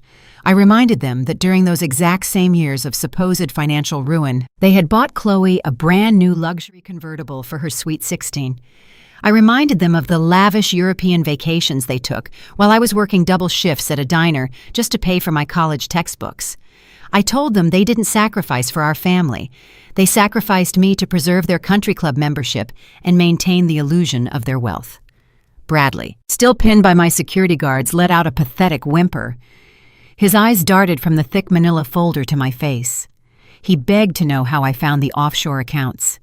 He said those ledgers were ghosted, heavily encrypted behind layers of corporate firewalls that no civilian could ever access. He insisted that his digital tracks were completely wiped and it was impossible for me to possess those documents. I walked over to the television screen, where the live feed of the airport VIP lounge was still playing brightly in the background. I turned back to look at them, my voice dripping with absolute satisfaction. I asked them what they thought my tech company actually did. I reminded them of the years they spent mocking my little computer project, dismissing my career as a cute hobby while Marcus and Bradley played with real money. I watched the blood drain from their faces as I explained the truth. My data analytics firm didn't build simple financial software. We built the algorithmic tracking architecture used by the United States Department of Justice. My clients were not local banks or retail investors. My clients were federal cybercrime task forces. I spent the last 5 years designing the exact digital nets used by the FBI and the Treasury Department to hunt down international money laundering cartels. The realization hit them like a physical blow. My mother gasped, covering her mouth. My father stumbled backward, hitting the edge of the dining table as his legs gave out. They had parked a fraudulent shell company and a cartel loan guarantee directly under the nose of a top-tier federal cybersecurity contractor. I told them I didn't just stumble upon Bradley's messy amateur ledger. My system flagged his pathetic attempts at money laundering 18 months ago. I had been silently watching them dig their own graves for a year and a half, collecting every single keystroke, tracking every single offshore transfer, and building an airtight federal case against my own family. Bradley sagged against the grip of the guards, his knees buckling as the sheer magnitude of his mistake crushed him. He realized he was not just dealing with an angry sister-in-law, he was dealing with the architect of his total destruction. I turned my attention back to the massive screen mounted on the wall. The high-definition camera feed showed Marcus and Chloe sitting in the exclusive first-class departure lounge. Chloe was scrolling through her phone, a glass of complimentary champagne resting next to her designer handbag. She looked completely bored, blissfully ignorant of the bloodbath happening back home. Marcus was sitting beside her, bouncing his leg with frantic, nervous energy. In the corner of my monitor, the digital flight departure board displayed their private charter to Geneva. The countdown clock showed exactly 10 minutes until takeoff. I pointed at the screen. I told my family to look very closely at the man they thought was a financial genius. I told them Marcus believed he had orchestrated the perfect crime. He thought he had outsmarted a federal contractor and was walking away with $15 million of untraceable cryptocurrency. He was 10 minutes away from boarding a private jet to Switzerland, where he would be permanently beyond the reach of American law enforcement. All he had to do was sit still and get on the plane. But I know exactly how a greedy man operates. I told my parents to watch the screen closely. There is one fatal flaw in the psychology of an arrogant thief. He simply cannot resist looking at his prize. Marcus needed the validation. He needed to see the digital zeros to confirm his ultimate victory over me before he stepped onto the tarmac. I watched on the live feed as Marcus shifted in his leather chair and reached into his jacket. He pulled out his sleek silver laptop, resting it on his knees. He glanced nervously at Chloe, who was still completely absorbed in typing a text message. Then he reached into his opposite pocket. He pulled out the heavy black metal USB drive, the zero-day honey trap I had built specifically for him. My parents stared at the screen, completely paralyzed by terror. Bradley let out a choked, desperate gasp, realizing exactly what was about to happen to his cartel accounts. I took a slow sip of my bourbon, never taking my eyes off the monitor. I smiled, watching Marcus's fingers grip the metal casing. He just took the cap off. The live security feed from the airport VIP lounge bathed my living room in a crisp, sterile light. Everyone in the room was completely paralyzed, staring up at the massive 85-inch monitor mounted on my wall. I had split the screen into two distinct viewing angles. The left side displayed the high-def ceiling camera I had hacked into, showing a perfect aerial view of Marcus and Chloe. The right side was a direct, real-time mirror of Marcus's laptop screen, broadcasting every single digital move he made directly into my home. I took another slow, deliberate sip of my 20-year-old bourbon. The ice clinked softly against the crystal glass. That tiny sound made my father jump as if a gunshot had gone off. "Look at them," I whispered, my voice carrying effortlessly through the dead silent room. "Just look at the absolute peak of arrogance." On the left screen, Marcus settled deeper into his plush leather armchair. He set his empty champagne flute onto the polished glass table beside him. Chloe shifted closer, sliding her chair right up against his. She was practically vibrating with greed. She reached out and traced her manicured finger along the lapel of his suit jacket, leaning in to whisper something in his ear. Marcus smirked a smug, victorious smile that I had seen 1,000 times before. He patted his jacket pocket, retrieving the sleek black metal USB drive. He placed the silver laptop on his knees and flipped the screen open. In my living room, Bradley let out a choked, desperate sound. He strained against the security guards, holding his arms, his eyes wide and bloodshot. He knew exactly what was on that laptop. He knew his entire fraudulent financial ledger, the cartel loan guarantees, and my forged signature were sitting in a hidden directory on that exact hard drive. He opened his mouth to beg me to shut it down, to trigger a remote kill switch, but the words died in his throat when I turned my freezing gaze toward him. I didn't need to speak. My eyes told him that his fate was already sealed. On the right side of my wall monitor, Marcus's desktop materialized. I watched his cursor move across the screen. He bypassed his basic firewall, the one he always bragged about at dinner parties, as if it were military grade. It was child's play. I had dismantled it months ago, without him ever noticing. He held the black hardware wallet up, examining the cold metal casing. He thought he was holding $15 million of untraceable cryptocurrency. He thought he was holding his golden ticket to Geneva. I took a slow step forward, walking around my coffee table like a predator circling its trapped prey. My parents shrank back into the velvet sofa, completely unable to look away from the screen. They were watching their golden daughter and their brilliant son-in-law execute a felony on live television. "Do you want to know the fatal flaw of a greedy man?" I asked, keeping my eyes fixed on the monitor. "It's the absolute inability to delay gratification. Marcus is 10 minutes away from boarding a private charter to a country with non-extradition laws. If he had just waited until he landed in Switzerland, he might have actually had a fighting chance to scrub his drive before the authorities caught up. But he can't wait. He needs the dopamine hit. He needs to see the money right now to prove to himself that he finally outsmarted me."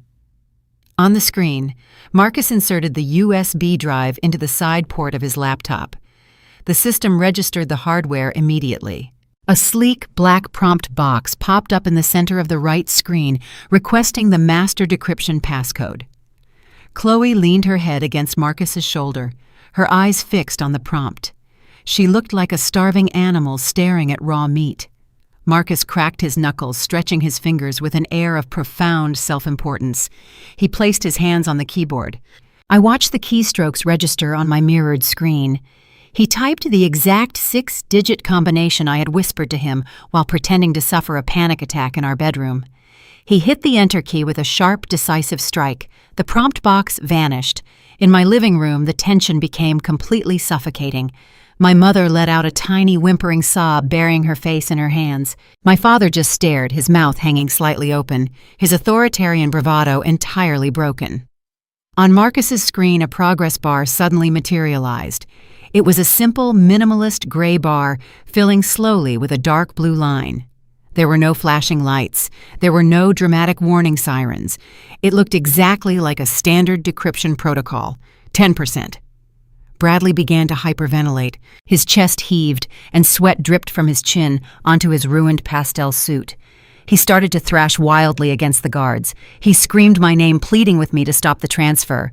He yelled that the cartel would skin him alive if those ledgers reached the federal authorities. He promised me everything he owned. He offered to sign over his cars, his property, his entire, completely worthless life if I just pressed a kill switch. I ignored him completely, taking another sip of my bourbon. The smooth burn of the alcohol perfectly matched the cold satisfaction radiating through my veins. 50%. I walked over to the thick manila folder resting on my coffee table. I tapped my manicured fingernail against the cover containing the evidence of my parents' offshore shell company. I looked at my mother and father. I explained that the zero-day malware I had embedded in that drive was not just a virus. It was a highly specialized digital extraction tool.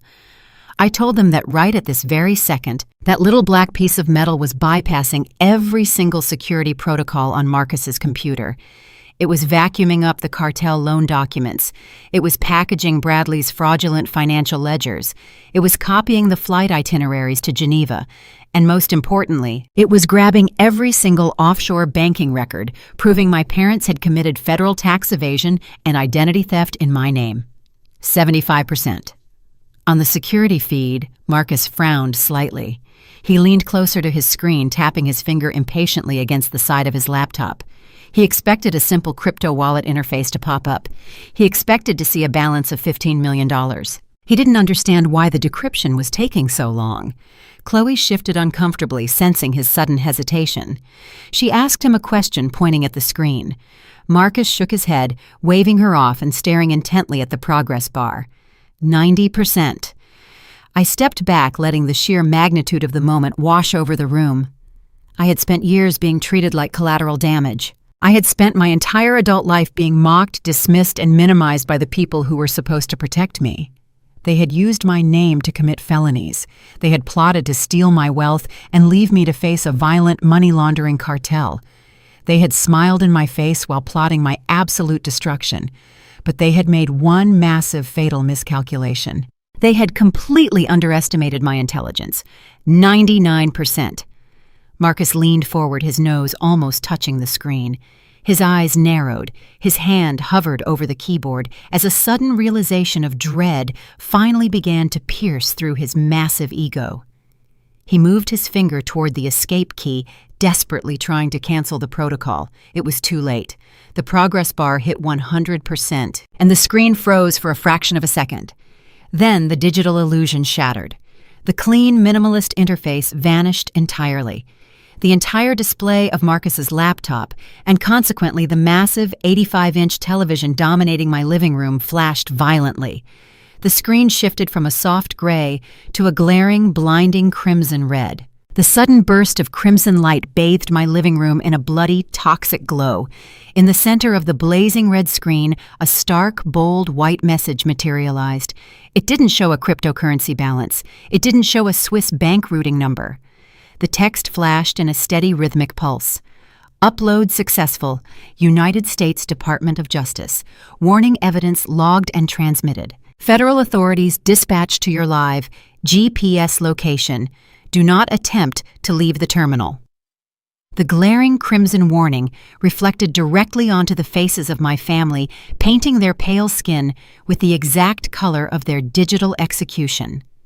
On the massive 85-inch monitor, the words, "Federal authorities dispatched," pulsed like a violent heartbeat. For 3 agonizing seconds, nobody in my living room breathed. The silence was so absolute I could hear the faint hum of the television screen. On the live feed from the airport VIP lounge, Marcus stopped breathing too. His eyes widened to an impossible size, staring at the Department of Justice seal occupying the center of his laptop screen. The arrogant smirk that had defined his entire existence vanished instantly, replaced by a mask of primal, unadulterated terror. He lunged forward, gripping the black metal USB drive with trembling fingers, and yanked it violently from the port. He actually believed pulling the physical hardware would somehow stop the avalanche he had just triggered. Nothing happened. The screen remained locked in its blinding red state. The warning continued to flash, mocking his desperate attempt at damage control. Marcus slammed his palms against the keyboard, pressing keys in a frantic, chaotic rhythm. He held down the power button, desperately trying to force a hard shutdown. But my payload had already rewritten his core operating system. The machine was a brick. It belonged to the federal government now. He grabbed the edge of the display and tried to snap the laptop shut, but his hands were shaking so severely he knocked his champagne glass over. The expensive crystal shattered against the floor, spilling golden liquid across his polished leather shoes.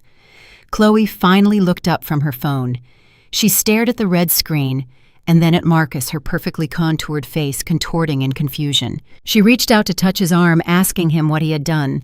Marcus slapped her hand away, his chest heaving as he frantically looked around the luxury lounge, searching for an exit.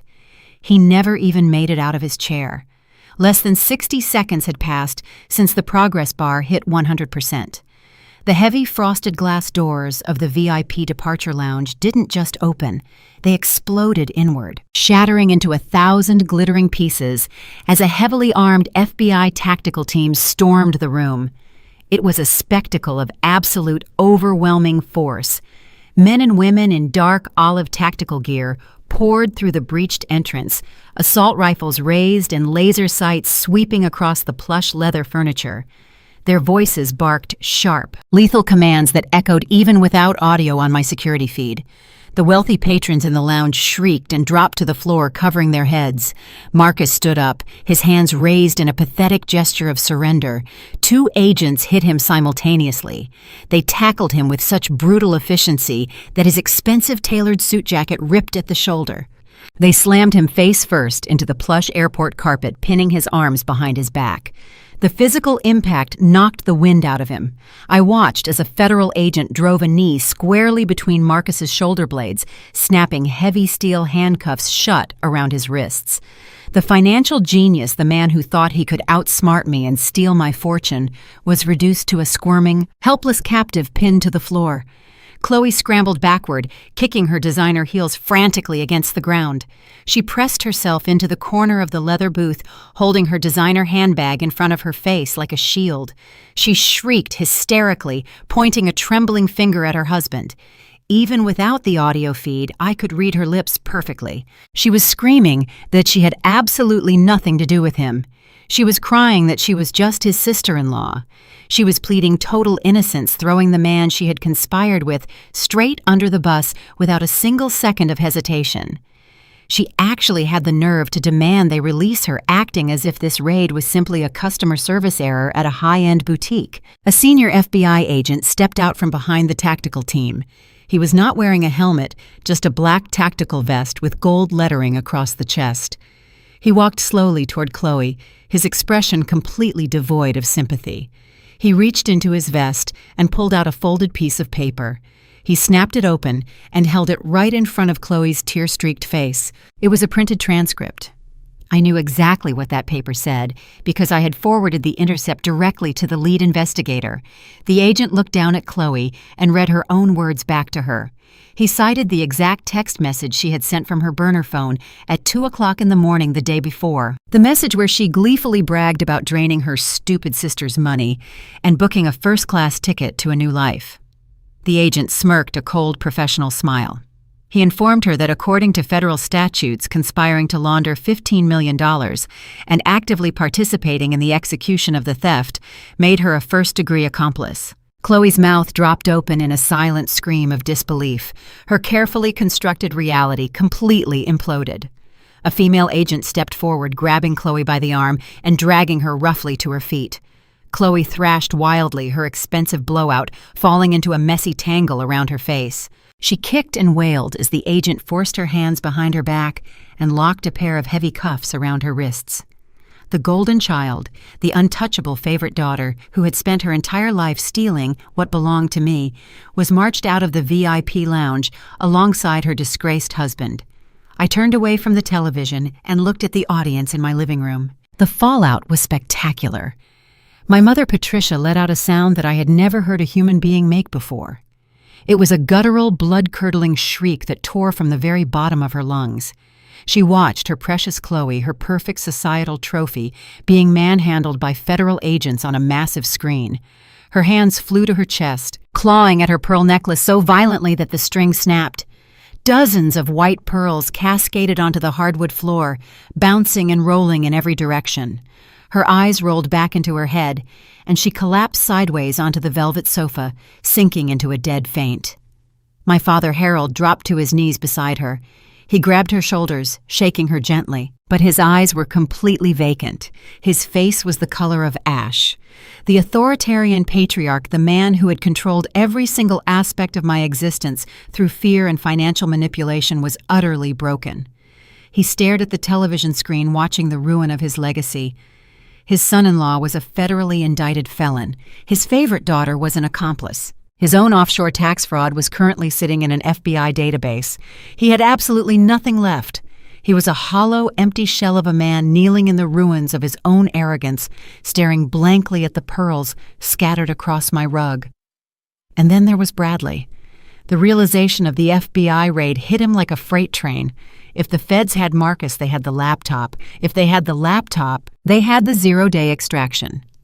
If they had the extraction, they possessed the entirety of Bradley's money laundering network, the cartel ledgers, the forged corporate documents, the shell companies. Everything was gone. Bradley's face turned a sickening shade of chalk white. His breathing became shallow and ragged. He looked at my private security guards, who were currently distracted by my mother fainting on the sofa. He looked at me standing calmly by the coffee table with my bourbon glass in hand. He thought he saw an opening. He thought he could run. He took a slow, silent step backward, retreating from the center of the room. He inched his way toward the grand entryway, keeping his eyes locked on my face. I didn't move. I didn't instruct my guards to stop him. I simply watched him take another step backward, and then another, retreating like a cowardly animal trying to escape a trap. He truly believed he could vanish before the consequences caught up to him. He reached the heavy oak front door. He spun around, wrapping his sweaty, trembling hand around the solid brass doorknob. He twisted the handle, throwing his entire body weight against the wood, desperate to pull the door open and sprint into the night. The exact second the door cracked open, a deafening noise shattered the quiet of the neighborhood. The piercing, aggressive wail of multiple police sirens erupted right outside the house. The sound was so loud and immediate that the heavy oak door vibrated under Bradley's hand. Brilliant flashes of red and blue tactical lights sliced through the darkness outside, piercing through the large glass windows of the living room and painting Bradley's terrified face in alternating colors. He stood frozen in the open doorway, staring out into the front yard as the screeching tires of armored vehicles ground to a halt on my driveway. The alternating red and blue tactical lights sliced through the large glass panes of my front door, washing over Bradley like a strobe light in a nightmare. He stood completely paralyzed, his hand still clutching the brass doorknob as the heavy thud of combat boots hit my front porch. The reality of his situation finally overrode his instinct to run. He shoved the heavy oak door shut and backed away, stumbling over his own feet as he retreated into the center of the living room. The pastel fabric of his suit was soaked with a cold, terrified sweat. He looked at me with wild, desperate eyes. He dropped heavily to his knees, right on the edge of my Persian rug, folding his hands together in a pathetic gesture of prayer. He begged me to stop them. He practically choked on his own words, crying that I had to make a phone call to my contacts at the Department of Justice. He sobbed that since my company built the tracking architecture, I could easily recall the data or tell the agents it was a system error. He promised to give me every single dime he had hidden in the Cayman Islands. He swore he would divorce Chloe and disappear forever if I just walked out to the porch and told the federal agents it was a false alarm. My father suddenly snapped out of his catatonic shock. The sheer volume of the police sirens wailing outside my house finally broke through his thick skull. He scrambled up from the sofa, leaving my mother groaning and clutching her chest as she slowly regained consciousness. Harold rushed toward me, his face flushed with a terrifying mix of panic and his usual arrogant entitlement. He demanded that I fix this immediately. He ordered me to use my federal clearance to call off the raid, insisting that I could not let an arrest happen inside a Wilson family property. When my cold, silent stare did not waver, his tone rapidly shifted from a demanding roar to a pathetic, desperate whine. He begged me to think of the family legacy, to think of the newspapers, and to just make the problem go away before the neighbors saw him being associated with a criminal investigation. I stood my ground, pouring the last drop of my 20-year-old bourbon down my throat. I set the crystal glass down on the mahogany side table with a sharp, definitive clink. I looked down at Bradley, who was trembling so violently his teeth were actually chattering. I looked at my father, who was practically vibrating with cowardly panic. I asked Bradley what he actually thought that zero-day payload just delivered to the federal task force. I kept my voice perfectly level and chillingly calm, slicing right through the noise of the sirens outside. I told him the extraction tool didn't just send a simple tip to the authorities. It transmitted his entire encrypted hard drive.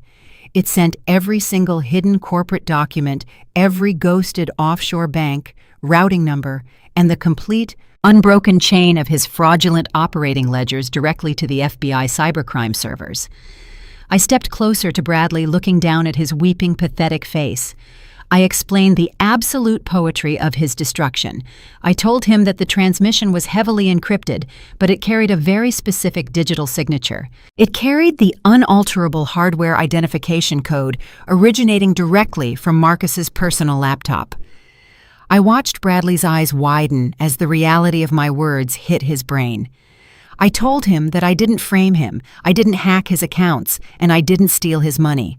I simply built a digital bridge. Marcus and Chloe were so consumed by their own bottomless greed that they willingly plugged a federal extraction tool into their own computer to steal what they thought was $15 million. Two arrogant, pathetic fraudsters wrapping the federal noose around each other's necks. I smiled, looking down at him. I just provided the free Wi-Fi. Before Bradley could even open his mouth to respond, the front door of my house burst open with a deafening crash. The heavy oak splintered inward as a team of federal agents and local tactical police swarmed into my foyer. The quiet luxury of my living room was instantly obliterated by the aggressive, chaotic presence of law enforcement. Flashlights cut through the dim room, and heavy boots trampled over the imported rugs. Voices barked sharp, lethal commands demanding everyone freeze and keep their hands clearly visible. Two heavily armed agents wearing tactical vests stamped with the letters FBI pushed past my father, shoving him roughly out of the way. Harold stumbled backward, falling onto the sofa next to my mother, who let out a terrified shriek as the armed men completely ignored her wealthy society matron status. The agents moved with terrifying practiced efficiency. They descended on Bradley, grabbing him by the shoulders of his ruined pastel suit and hauling him aggressively to his feet. Bradley screamed my name. He shrieked and thrashed, kicking his legs out as the agent slammed him face first against the wall right next to my prized abstract painting. One agent pressed his forearm hard against the back of Bradley's neck, pinning him firmly to the drywall, while the other yanked his arms backward. The harsh metallic click of steel handcuffs locking around his wrists echoed through the room, sharp and final. The lead agent began reading Bradley his Miranda rights, the federal charges rattling off in a cold, bureaucratic tone that stripped away every last ounce of his dignity. They cited conspiracy to commit wire fraud, international money laundering, and severe violations of the Racketeer Influenced and Corrupt Organizations Act. As they yanked him backward, pulling him away from the wall to march him out to the waiting armored vehicles, Bradley stopped fighting the agents. Instead, he twisted his neck violently, looking over his shoulder. He didn't look at me. He looked directly at my parents, sitting frozen on the velvet sofa. My mother was weeping hysterically, clutching her pearls and hyperventilating. My father was staring at Bradley with a look of pure, unadulterated horror, realizing that the pristine, untouchable Wilson family name was currently being dragged out of my house in federal chains. Bradley's terrified whimpering suddenly morphed into a vicious, spiteful snarl. His face twisted with absolute venom as he glared at the two people who had enabled him for years. He screamed at the top of his lungs, letting his voice echo through the entire house for the federal agents to hear. He asked Harold and Patricia if they really thought they were walking away from this clean. He laughed a manic, hysterical sound that chilled the air. He reminded them both at the top of his lungs that they had personally signed the corporate guarantees for his offshore shell companies. He screamed that they sat on the fraudulent boards, they forged my signature on the tax documents, and they actively funded his initial money laundering operations.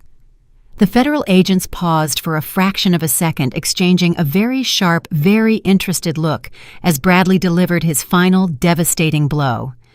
He roared that they were not innocent bystanders.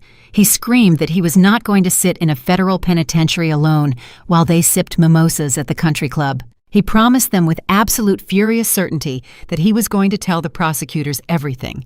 He swore he would hand over every single piece of evidence tying my parents directly to the cartel money. He laughed one last bitter time as the agents shoved him toward the door, yelling that this entire house was going down with him. The heavy oak door slammed shut behind the federal agents, severing the chaotic noise of the police sirens from the absolute silence of my living room. The flashing red and blue lights slowly faded from the glass windows as the armored vehicles pulled away, leaving my parents sitting in the center of the Persian rug like two discarded mannequins. The sheer scale of my home, with its vaulted ceilings and massive open spaces, suddenly seemed to press down on them, emphasizing exactly how small and trapped they truly were. Harold pushed himself up from the sofa. His face was a mottled mask of purple rage and stark terror. He pointed a shaking finger at me, his chest heaving, as he desperately attempted to summon the patriarchal authority he had weaponized against me my entire life. He roared that I was a monster. He called me a vicious, unfilial devil who had orchestrated the destruction of my own blood out of sheer spite. He yelled that I would burn in hell for tearing my family to pieces. He commanded me to pick up my phone and use my federal connections to call the police off, insisting that I had the power to stop this nightmare before the press got hold of the story and ruined his pristine reputation. Patricia snapped out of her daze. She clutched the torn string of her pearls, her chest heaving as she unleashed a torrent of hysterical venom. She shrieked that I was a jealous, bitter outcast. She cried that I couldn't stand seeing Chloe happy, so I engineered an elaborate trap to send my own sister to federal prison. She wailed about how I had ruined Chloe's beautiful, perfect life out of petty resentment and that I would never be half the woman my sister was. She cursed me, sobbing that I had turned her golden child into a common criminal just to satisfy my own vindictive ego. I listened to their desperate, pathetic vitriol for exactly 30 seconds. Then I lifted my heavy crystal bourbon glass and slammed it directly into the polished hardwood floor. The explosive crash of shattering glass echoed like a gunshot through the room. Shards of crystal rained across the floor, bouncing off my father's expensive leather shoes and scattering across the rug. The violent noise severed their hysterical ranting instantly. My parents flinched, freezing in place and staring at me with wide, terrified eyes. For the first time in 30 years, I didn't keep my voice perfectly leveled and detached. I let the raw, unfiltered fury of 3 decades rise in my chest and vibrate through the room. "Shut your mouths!" I demanded absolute silence. I walked right up to the edge of the shattered glass, standing directly over my father, forcing him to look up at me. I told them I was done listening to their pathetic delusions. I dismantled every single lie they had ever told themselves about this family. I told them they spent 30 years treating me like a disposable asset, a convenient workhorse they could ignore until they needed something fixed. I was the black sheep, because I absolutely refused to be a mindless, shiny ornament in their pathetic country club charade. While they were busy buying Chloe designer handbags, paying for her fraudulent college essays, and treating her like royalty, I was building an empire in the shadows. I told them they bled me dry emotionally and tried to bleed me dry financially, just to maintain the illusion of their own manufactured grandeur.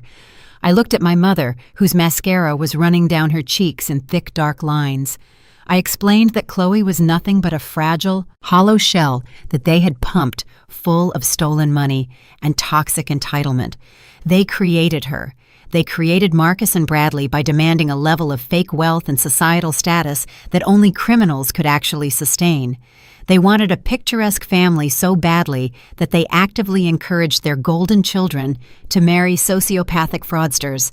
I turned my absolute fury onto my father. I reminded him of every holiday I spent alone working in a sterile office while they took ski trips to Aspen.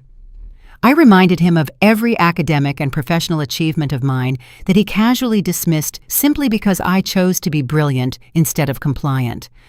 I told him he never wanted a daughter. He wanted a prop. And when I refused to play the part, he tried to throw me away. But throwing me away was the biggest mistake he ever made because it taught me exactly how to survive without them. I pointed toward the empty doorway where Bradley had just been dragged out in chains. I told them they were not victims of a vindictive daughter. They were greedy, complicit parasites. They forged my signature. They sold my future to a Miami money laundering cartel to buy a luxury lifestyle they could never actually afford. They happily sat on the board of a fraudulent shell company, signing off on illicit transfers so they could brag to their wealthy friends about their brilliant investments. I told them they were the architects of their own absolute destruction, and I was merely the mirror reflecting their ugly reality back at them. I walked over to the sleek console table against the far wall, leaving them trembling in the center of the room. I opened the top drawer and pulled out a thick, heavy red envelope. I turned back around, holding it up under the warm light of the chandelier. I looked my father dead in the eye, my voice dropping back to a lethal, frozen whisper that cut straight to the bone. "You say I destroyed this family? No. You mortgaged it." I tossed the red envelope onto the glass coffee table. It slid across the smooth surface with a sharp scraping sound, stopping precisely at the edge right in front of Harold's trembling hands. His hands hovered over the red envelope like it was a live explosive. For a man who had spent his entire life dictating the terms of reality to everyone around him, Harold was suddenly paralyzed by a simple piece of stationery. His manicured fingers shook violently as he finally pressed his thumb beneath the flap. The sound of the thick paper tearing was impossibly loud in the dead silence of the living room. He pulled out a thick stack of legal documents stapled together at the corner. The heavy cream-colored paper bore the unmistakable raised seal of the federal government and the stark, bold letterhead of a major international bank. If there had been a camera in the room, it would have pushed in tight on his face, capturing the exact second his carefully constructed universe collapsed. His eyes darted back and forth across the front page, reading the bold, capitalized print. The color drained from his face completely, leaving his skin a sickly, translucent gray. His jaw went slack. The papers began to tremble so violently in his grasp that they rattled against each other. Notice of default asset seizure and forfeiture warrant. Immediate freezing of all associated accounts. He couldn't form words. His mouth opened and closed, but nothing came out. He looked up at me, his eyes wide and bloodshot, pleading for me to tell him this was some kind of elaborate prank. I just stared back at him, letting the freezing silence stretch out until it became completely suffocating. "Do you want me to read it to you, Harold?" I asked, my voice echoing off the high ceilings. "Because I know exactly what it says. I helped the forensic accountants draft the summary." Patricia scrambled forward on the sofa, her expensive silk dress wrinkling, as she leaned over the coffee table to look at the papers in her husband's hands. She saw the seal of their primary bank.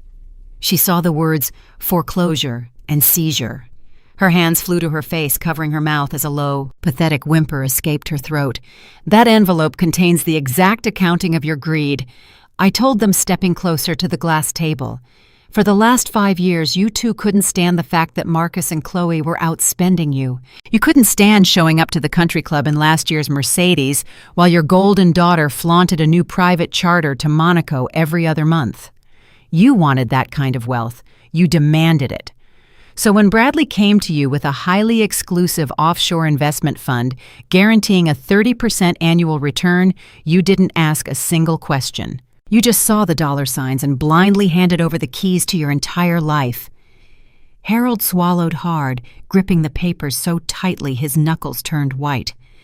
"That was a legitimate fund," he croaked, his voice cracking in the middle of the sentence. "Bradley showed us the portfolios. He showed us the quarterly returns." "Bradley showed you a spreadsheet he made on a Tuesday afternoon," I replied, my tone completely devoid of pity. "There was no fund. There was no portfolio. Bradley was running a textbook Ponzi scheme to front money for a Miami-based money laundering syndicate. And because you two were so desperate to maintain the illusion of generational wealth, you didn't just give him your liquid cash. You got greedy. You leveraged everything." I watched the realization hit my mother. She let out a sharp gasp, clutching the armrest of the sofa as if the furniture itself was about to vanish from beneath her. "You took out a massive line of credit against the ancestral mansion," I stated, laying out the facts, like laying bricks for a tomb. "You mortgaged a house that has been in this family for 4 generations to hand cash to a criminal. You put up your entire stock portfolio as collateral. You leveraged the cars, the art collection, and every single one of Patricia's platinum credit cards. You drained the entire estate to feed a ghost account in the Cayman Islands. That money is protected," Harold stammered desperately, trying to cling to a reality that no longer existed. "The offshore accounts are shielded from domestic seizure. Our lawyers made sure of it."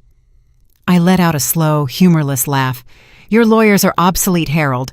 The Department of Justice doesn't care about your offshore shields. The second Bradley plugged that corrupted USB drive into Marcus's laptop, the federal task force traced every single dime. They have the routing numbers. They have the wire transfers bearing your digital signatures. The government just flagged your entire estate as collateral in a federal racketeering and money laundering case. Every single asset tied to the Wilson name was officially frozen 10 minutes ago." Patricia began to hyperventilate. Her chest heaved rapidly, and she looked around my luxurious living room as if she was waking up from a coma. "My house," she cried, her voice rising into a hysterical shriek. "My house, my cars. The bank can't take my home. We are the Wilsons. We built this town." "The bank isn't just taking your home, Patricia," I corrected her. "The federal government is seizing it. By Monday morning, there will be a heavy steel padlock on the front gates of the mansion. The bank is repossessing your Mercedes. Your credit cards will be declined at the grocery store. Your country club memberships are permanently revoked. You have absolutely nothing left, not a single cent. You are completely and utterly bankrupt." Harold dropped the papers onto the glass table. His legs finally gave out. The man who had spent 3 decades towering over me, dictating my worth and dismissing my existence, collapsed onto his knees right on the edge of my Persian rug. He didn't even seem to notice the shards of shattered crystal resting inches from his knees. He looked up at me, with tears streaming down his weathered cheeks. His authoritarian pride was completely eradicated, leaving behind nothing but a terrified, hollow old man. "Maya, please," he begged, his voice breaking into a pathetic sob. "You have to stop this. You work with these people. You built the systems. You can tell them it was a mistake. You can pay off the loans. You have the money, Maya. You're a billionaire. You can buy the house back from the bank. You can't let us die in the streets. Please, you're my daughter." I looked down at him, feeling absolutely nothing. No satisfaction, no pity, just a cold, clinical emptiness. For 30 years, he had called me a failure. He had mocked my ambitions. He had actively plotted with Marcus and Chloe to steal my company and ruin my life. And now, kneeling in the ruins of his own greed, he dared to invoke the title of father. Patricia slid off the sofa. She dropped to the floor, her expensive silk dress pooling around her on the rug. She crawled forward on her hands and knees, weeping hysterically. She reached out and grabbed my ankles, wrapping her arms around my legs like a drowning woman clinging to a life raft. "Maya, I am so sorry," she wailed, burying her tear-soaked face against my shin. "I was wrong. We were wrong about everything. Chloe is a monster. Bradley is a criminal. But we are your parents. We gave you life. You have to save us. You can't let them take my home. Please, Maya, I am begging you. I will do anything. I will get on my knees and scrub your floors. Just pick up the phone and save us." I didn't kick her away. I simply stood there as still as a statue, looking down at the two people who had made my childhood a living hell. They weren't apologizing for what they had done to me. They were apologizing because they had finally been caught. They were sorry because the money was gone. "You think no lawyer can save you?" I asked, my voice dropping to a harsh whisper. "No lawyer will even take your calls, Harold, because any retainer fee you try to pay them would be flagged as dirty money tied to a federal cartel investigation. You are toxic radioactive waste. Nobody in your pristine little high society circle will ever speak to you again." I reached down and calmly pried Patricia's desperate, clinging hands off my legs. I stepped back, creating a physical distance between myself and their pathetic groveling. I reached into my designer handbag resting on the console table behind me. I opened my wallet and pulled out a single crisp piece of currency. I held the $20 bill between my index and middle finger. I looked at Patricia, who was staring up at me from the floor with ruined makeup and desperate red eyes. "Do you remember my 18th birthday, Patricia?" I asked, my voice echoing with terrifying clarity. "Do you remember the night you and Harold decided I was too rebellious, too stubborn to fit into your perfect family portrait? You packed my clothes in garbage bags and threw them onto the front lawn. I stood in the freezing rain begging you to let me back inside because I had nowhere to go." Patricia whimpered, shaking her head side to side, trying to deny the memory. "You opened the front door." I continued, my tone completely merciless. "You looked at me like I was an infection. You reached into your purse, you threw a crumpled $20 bill onto the wet grass, and you told me to call a cab. You told me I was dead to you." I stepped forward and let the crisp $20 bill slip from my fingers. It fluttered through the air in complete silence, landing gently on the hardwood floor right in front of Patricia's trembling hands. "Here's your change," I whispered. Outside, the wail of police sirens grew louder as a second wave of patrol cars pulled up to the curb. The flashing red and blue lights illuminated the living room once more. "Pick it up," I commanded, my voice cracking like a whip. "Call an Uber, Patricia, because the police out there are not just here for Bradley. They have a federal warrant to impound the Mercedes you parked in my driveway. Get out of my house." I turned my back to them, smoothing the invisible wrinkles from the fabric of my dress. I stood perfectly straight, adjusting my posture as I faced the far wall of my living room. I didn't need to issue another verbal command. My private security team immediately stepped forward, moving with swift, uncompromising precision. Two large guards grabbed Harold by the arms, hauling him roughly to his feet. He didn't fight them. All the fight had completely drained out of him, leaving nothing but an empty, sagging suit. Two other guards flanked my mother, pulling her up from the Persian rug. She kicked and wailed, her voice hoarse from screaming, but her resistance was entirely useless. They dragged my parents toward the shattered remnants of my front door. I listened to the humiliating sound of their expensive leather shoes scuffing against the hardwood floor. Through the large glass windows, I watched the final act of their social execution play out on my front lawn. The federal agents and local police were waiting for them.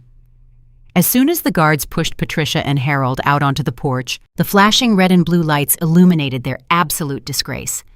A tow truck was already backing up to my driveway, preparing to hook chains to Patricia's pristine silver Mercedes. The police officers didn't care about her designer dress or her country club pedigree. They commanded her to step back as they slapped an impound sticker across the windshield. I watched my father try to speak to one of the federal agents, desperately raising his hands in a pleading gesture. The agent simply shook his head, pointing a stern finger down the street and ordering him to leave the property. Neighbors had started to gather on their manicured lawns, wrapping their silk robes tightly around themselves as they watched the spectacle. The wealthy elite of our neighborhood, the exact people my parents had spent their entire lives trying to impress, were now staring at them with undisguised horror and morbid curiosity. Harold and Patricia were forced to walk down my long driveway on foot, humiliated and exposed, carrying absolutely nothing but the clothes on their backs and a crumpled $20 bill. They had lost their freedom, their stolen wealth, and their precious untouchable reputation, all in a single devastating hour. I watched them disappear into the shadows of the street, and then I turned away. I walked slowly across the expansive living room, leaving the scattered pearls, the shattered crystal, and the ruined paperwork behind me. The chaotic noise of the sirens was already fading into the distance, replaced by the profound, heavy silence of my own house. It was a clean, beautiful silence. I reached the custom marble minibar built into the far wall of the room. I picked up a heavy crystal decanter and poured myself a fresh measure of bourbon. The amber liquid glowed under the soft, recessed lighting, catching the reflections of the room. As I set the decanter down, my phone vibrated sharply against the cold marble countertop. The screen lit up, cutting through the dim light of the bar. It was an automated notification from my private offshore banking server. I tapped the screen, opening the encrypted message. A single line of stark green text confirmed what I had been waiting for all evening. Merger transaction approved. $15 million successfully routed and secured. I smiled a genuine, relaxed smile. Marcus truly believed he was brilliant. He thought the decryption protocol he triggered in the airport lounge was draining my accounts and funneling $15 million into his own hidden wallet. In reality, his desperate keystrokes had authorized the final signature on my completely legitimate corporate merger. He had unknowingly acted as the final proxy, approving the transfer of my clean, legally acquired assets into an untouchable protected trust while simultaneously feeding his own criminal coordinates to the federal authorities. He had done all the heavy lifting for me, securing my future, while absolutely destroying his own. I picked up my glass and walked over to the massive floor-to-ceiling windows that spanned the length of my living room. I took a slow, deliberate sip of the bourbon, feeling the familiar smooth burn slide down my throat and settle warmly in my chest. Below me, the sprawling city pulsed with millions of lights, looking like a vast, glittering ocean of electricity and endless possibility. The world outside was moving forward completely unaware of the absolute destruction that had just occurred within these walls. But I was aware. I felt lighter than I had in 30 years. The invisible chains of obligation, of guilt, of constantly trying to prove my worth to people who were fundamentally incapable of loving me were permanently broken. I looked at my own reflection in the dark glass. The woman staring back at me was not a victim. She was not a scapegoat. She was the architect of her own survival. People always tell you that family is your ultimate safe haven. I spoke the words softly to the empty room, letting them resonate against the glass. They tell you that blood is thicker than water, and that no matter what happens, no matter how far you fall, family is the one place you can always return to. They drill that toxic loyalty into your head until you believe that enduring their abuse is just the price you have to pay for belonging. I took another sip of my drink, swirling the amber liquid in the glass. But sometimes family is exactly the thing you have to escape just to survive. Sometimes the people who share your blood are the very same people holding the knife to your throat. Marcus thought he was a genius who could effortlessly steal my money. Chloe thought she was a mastermind who could steal my husband and walk away with my entire life. My parents truly believed they could use me as their permanent financial scapegoat, treating me like collateral damage to fund their delusional vanity. They all thought I was the weak link. I stepped closer to the window, resting my free hand against the cool surface of the glass. They were all wrong. I didn't destroy them. I didn't have to. I just handed them a loaded suitcase and let their own bottomless greed do the rest. I lowered my hand from the window and turned back toward the room. I set the heavy crystal glass down on the marble table. The sharp, dry clink of the glass hitting the surface echoed like a final period at the end of a long, violent sentence. The sound hung in the air for a fraction of a second, marking the absolute end of their reign and the undeniable beginning of mine.